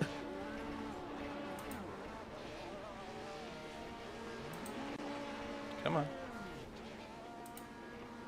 Still, this is a great camera shot. Category 5, Esports Team Red takes the win ahead of Podium Hunters Esports, who joined them on the podium. Team Endurogate takes 3rd place, followed by Cat 5 White and Cat 5 Blue. Podium Racing Team Argentina comes home in 6th place, followed by ZP Motorsports in 7th. CKD3E Autosports finishes in 8th place, followed by EWRL Motorsports 57 and 77. By Sim Racers for Mental Health Motorsports comes home in 11th place. EWRL Motorsports 17 finishes at 12th. Taking the GTE victory, it's Ope Racing with Advanced GG Team Focus. They're followed by Misfit Motorsports in 14th. Riddle Rocket Racing 1-2. But the team takes 15th, and then the solo run of Ryan home in 16th is the massive victory right there. Limitless Esports comes home in 17th, and Drat Punk finishes 3rd in GT3. They're followed by Team Carson Hooper, EWRL 69, Tifosi Plus, Signorama, Hollandale Esports, and Twisted Racing by MH Designs Solo. That race ended nearly on lap 1, but you know, somebody's been powering through lap 1. He's one half of the winning team. Ladies and gentlemen, Cedric Hunter. Hi guys, how's it going? Going pretty good. 6 hours went by like that, and for you, you both won it. So let's bring you and Zach in here together. Ladies and gentlemen, your race winners together, Cat 5 Red. Hey guys, what What a wild race there. Glad to be able to pull it home in P1 and gotta congratulate Cedric for starting the race so good, man. He did such a good job to start it and gave it to me in good hands to just be able to drive it back home. Cedric, anything to compliment Zach on? Absolutely, man. No, he did exactly what we had to. I know that throughout the race and stuff like that, like it's having to deal with traffic always can be frustrating. He did a really good job of just keeping himself composed and you know, doing what he had to do and bring it home. So it was an awesome job. I know he was pretty much one of the fastest guys out there, and he definitely showed it throughout his stints.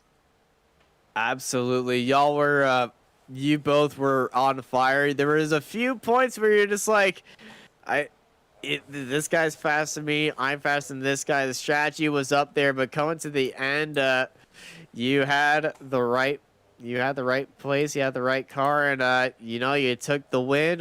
Cedric, Zach, before we let you two go and get some well-deserved rest, anyone you want to thank?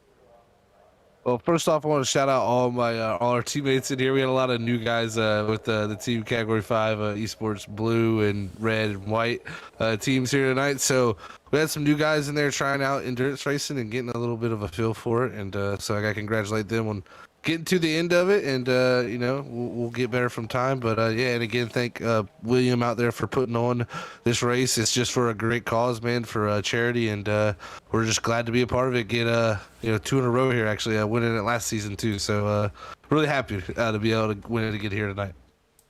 Yeah, and I also want to give you guys a shout out. Thank you for doing this, you know, for 2 consecutive years. And thank you to everyone that tuned in the broadcast and everybody that did give out donations. We're doing this for a great cause. If you haven't already donated, Will's awesome and he has a backstory. And I'm sure that you guys have probably explained it. It's really heartfelt and touching. And so, yeah, if you haven't already donated, get on that. And if you have, then thank you. Yeah, thank you you two for putting on a great show. Congrats for back-to-back wins here at the 6 hours at Daytona here in the Sim Racers for Mental Health charity race. This time the race for Epilepsy. I'm at a loss of words right now. Y'all are just on fire, so I'm gonna let y'all have a good night. You guys have a great night. Thank you. Thank you, guys. And Jonathan's standing. We have a couple of drivers standing by waiting for you. Who do you want? I want to take, let's see if I can pull them up here. My Discord's actually acting. If you want to pull up for me, because I can't do it on mine. If you want to pull up Mr. Kaprowski for me, I would appreciate that. Can't get him. So, what do you get for trying to do the entire race on one set of tires, Ryan Kaprowski? Apparently, according to iRacing, I get a meatball flag, but you know, it is what it is. How heartbreaking was that? I mean, honestly, at that point, I was like, all right, I know I'm not gonna make the whole thing. Let's just see what happens, because honestly, I had no idea what would happen if you get a tire down to 0% in iRacing. So I was like, you know what? It's a learning experience. I was kind of doing it for the meme anyway. So, but it was honestly like the only places where I had issues with consistently, like as the stint went on, just I could not carry any speed through both horseshoes and turn 7 going on to the oval. Surprisingly, I did not notice as much issues going through the bus stop until I came out of the pits with the fresh tires. I was like, whoa, I really was carrying a lot less speed. But like in the moment, it didn't feel like I was having issues there. So it was kind of interesting to just find out exactly how the tires kind of like wear on the new model. So we heard you were going to do this as a bet. If you had won the bet, what were you going to get? It was just $5, so like it wasn't that that whole thing. But I mean, I tried. I mean, to be fair, doing 5 hours and 7 minutes on a set of tires is pretty mental. So yeah, it's absolutely wild. And you drove. You know, not only did you do it on 2 sets of tires, but you drove an amazing race, second in class. You know, before we let you go, is there anyone you want to thank? I'd like to thank everybody on Team Roto Rocket Racing, including the two teammates in the sister car, Wilson Brewer and Nicholas Robinson, who obviously did the quote correct strategy in actually pitting for tires like that's as a plan. Yeah, we kind of doing this race to set up, get some data for races to come next season, endurance-wise. So this was really good, really fun. Glad to be a part in it for a great cause as well. Great. Well, thank you very much, Ryan, for joining us, and hope you have a wonderful evening, morning, wherever you are. Yep, absolutely. You all as well. All right. That was our second place GT3 driver, Ryan Kaprowski. And Austin, who else do we want to grab before we wrap this up? Oh, we got two drivers, two people in our waiting room, but neither of them have their actual name set. Yeah. And this is the part where I was like, I don't know who this is. We don't know who you are. So you have a few seconds to change your name. Well, we will be. We'll be forced to hop away and all that stuff. But yeah, what a fantastic race we had from start to finish here. A little high points, a little low points, but yeah, 6 straight hours of great racing here at Daytona. Yeah, absolutely fantastic. Great battles up and down the timing tower. We saw, it wasn't the largest field, but we saw how much lap traffic played a role in different strategies and races. We saw people doing really unique things outside the box. As we just talked about Ryan Kaprowski, who tried doing the entire race on one stint of tires. And Austin, it looks like Brendan Madonia had just joined. So if you'd like to have a word with him. Yeah, Brendan, you and the Team Endurogate boys, P3, you've been fighting the around Cat 5 White that entire race, and finally paid off with a 3rd place. Yeah, I mean, it's been our goal of ours to beat Category 5, but those guys have just been so good and so strong. I mean, they showed up with 3 cars this time. Last time we had to show, beat 2 of them. So P3, beating 2 out of the 3 Cat 5 cars feels amazing. Me and Stephen Ellis really put in a lot of hard work in our setup and practice, and paid off. It certainly did. You were having a strategy fight with them as well. You pit earlier than them, then they pit earlier than you, then you both pit at the same time, and you kind of kept that. Situation kind of going throughout the race, and then at the end of it, it just came your way. Yeah, I mean, we kind of made up the strategy a bit as it went along. I mean, we were originally going to try to double stint the entire race, maybe try to pull a triple at the end there, but we found out that the tire wear really wasn't as bad as we initially thought, so we were able to do a couple triples. Steve did a triple at the end, I did a triple to finish it off, and it just worked out that way. I mean, we didn't really have a solid plan with our pitch strategy, so luckily it all worked out. We were able to get a good gap on the 7 car and keep them away from us. They were really quick for the entire race, so it's just great to finish on the podium, finish P3, and we'll try again next year. All right, always good plans for the future. Before we let you go, anyone want to thank? I gotta thank Stephen Ellis, the whole Endurogate crew, William for putting this event on. It's our 2nd time running it, and we hope that it continues on in the future. We look forward to running it every year, and you guys here at Apex, I mean, for putting this whole thing on and broadcasting everyone watching. We enjoy putting on a show for you guys, and we appreciate everything you guys do. And thank you for a great show. And you have a great night, Brennan. And now joining us in the booth, the last interview of the day. It's another tour. It's a 2-for-1. It's the OPE Racing boys. Let's get both of you in here. Yeah, winning in the Corvette and the GTE category, and the most dominating performance of all 3 classes. OP Racing. Wait, I need to get the sheet out. It was 1 sec. 1 sec. OP Racing with Advanced.GG Team Focus. Both of y'all, how are y'all doing? Oh, doing wonderful. How are you doing?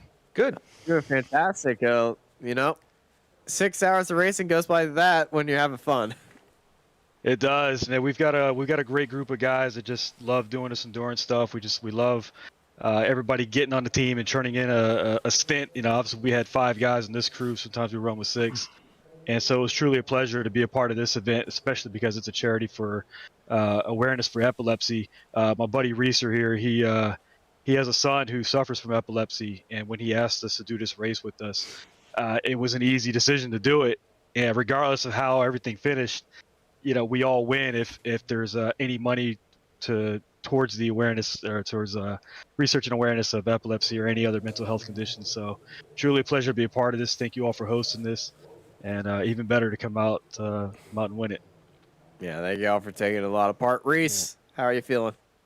Yeah, feeling pretty good. I was telling the guys in the lobby, I said I really just assembled a crack squad of iRacers and put them around me, and I was really just the amateur of the group, being my first endurance event. But the guys did great, like I figured they would, and it was really just about the event itself. And I'd like to thank the Sim Racers for Mental Health for putting it on and raise some good money tonight, and hopefully some awareness around epilepsy and those who are dealing with it on a day-to-day basis. But it was a great event and a lot of fun, and look forward to it next year. We look forward to having you back. Before we let you two go, anyone y'all want to thank? Definitely the whole crew, the whole Ope Racing server. There's a lot of them. I can't name them all, but we appreciate everybody. It's a large community. And definitely a shout out to our sponsor, Peter, with Advanced.GG. Blessed us with the opportunity to carry his brand on our cars. Unfortunately, it wasn't shown here in the broadcast, but every other chance we get, we always show it off, and we're proud to have it. And I just want to thank him and the whole Ope Racing family. Yeah, and I'd also like to thank just friends and family and other people that donate tonight. Is very kind. Any amount helps, so that was terrific. And for those other racers who participate in the race tonight as well, thank you for taking the time. And thank you all for putting on a great show out there. Congrats on the victory once more. Jonathan, any closing thoughts? We just had a lot of fun this evening or morning, whatever you want to describe it. It was, as we had great racing all around. Yeah, for you, I would say morning. For me, evening, night, morning, whatever time's going on. 6 hours on the mic, 6 hours here at Daytona. What a fantastic event. Thank you, everyone who joined us here on Apex Racing TV. Drivers, racers, supporters, friends, family, people looking into the charity and all that. We love you all. Thank you all for joining us here at Daytona for the Sim Racers for Mental Health 6 hours race for epilepsy awareness. I've been joined by Jonathan Grabowski, Tyler Newitt, Dennis Branch, and I'm Austin Knight, and I hope y'all have a good night.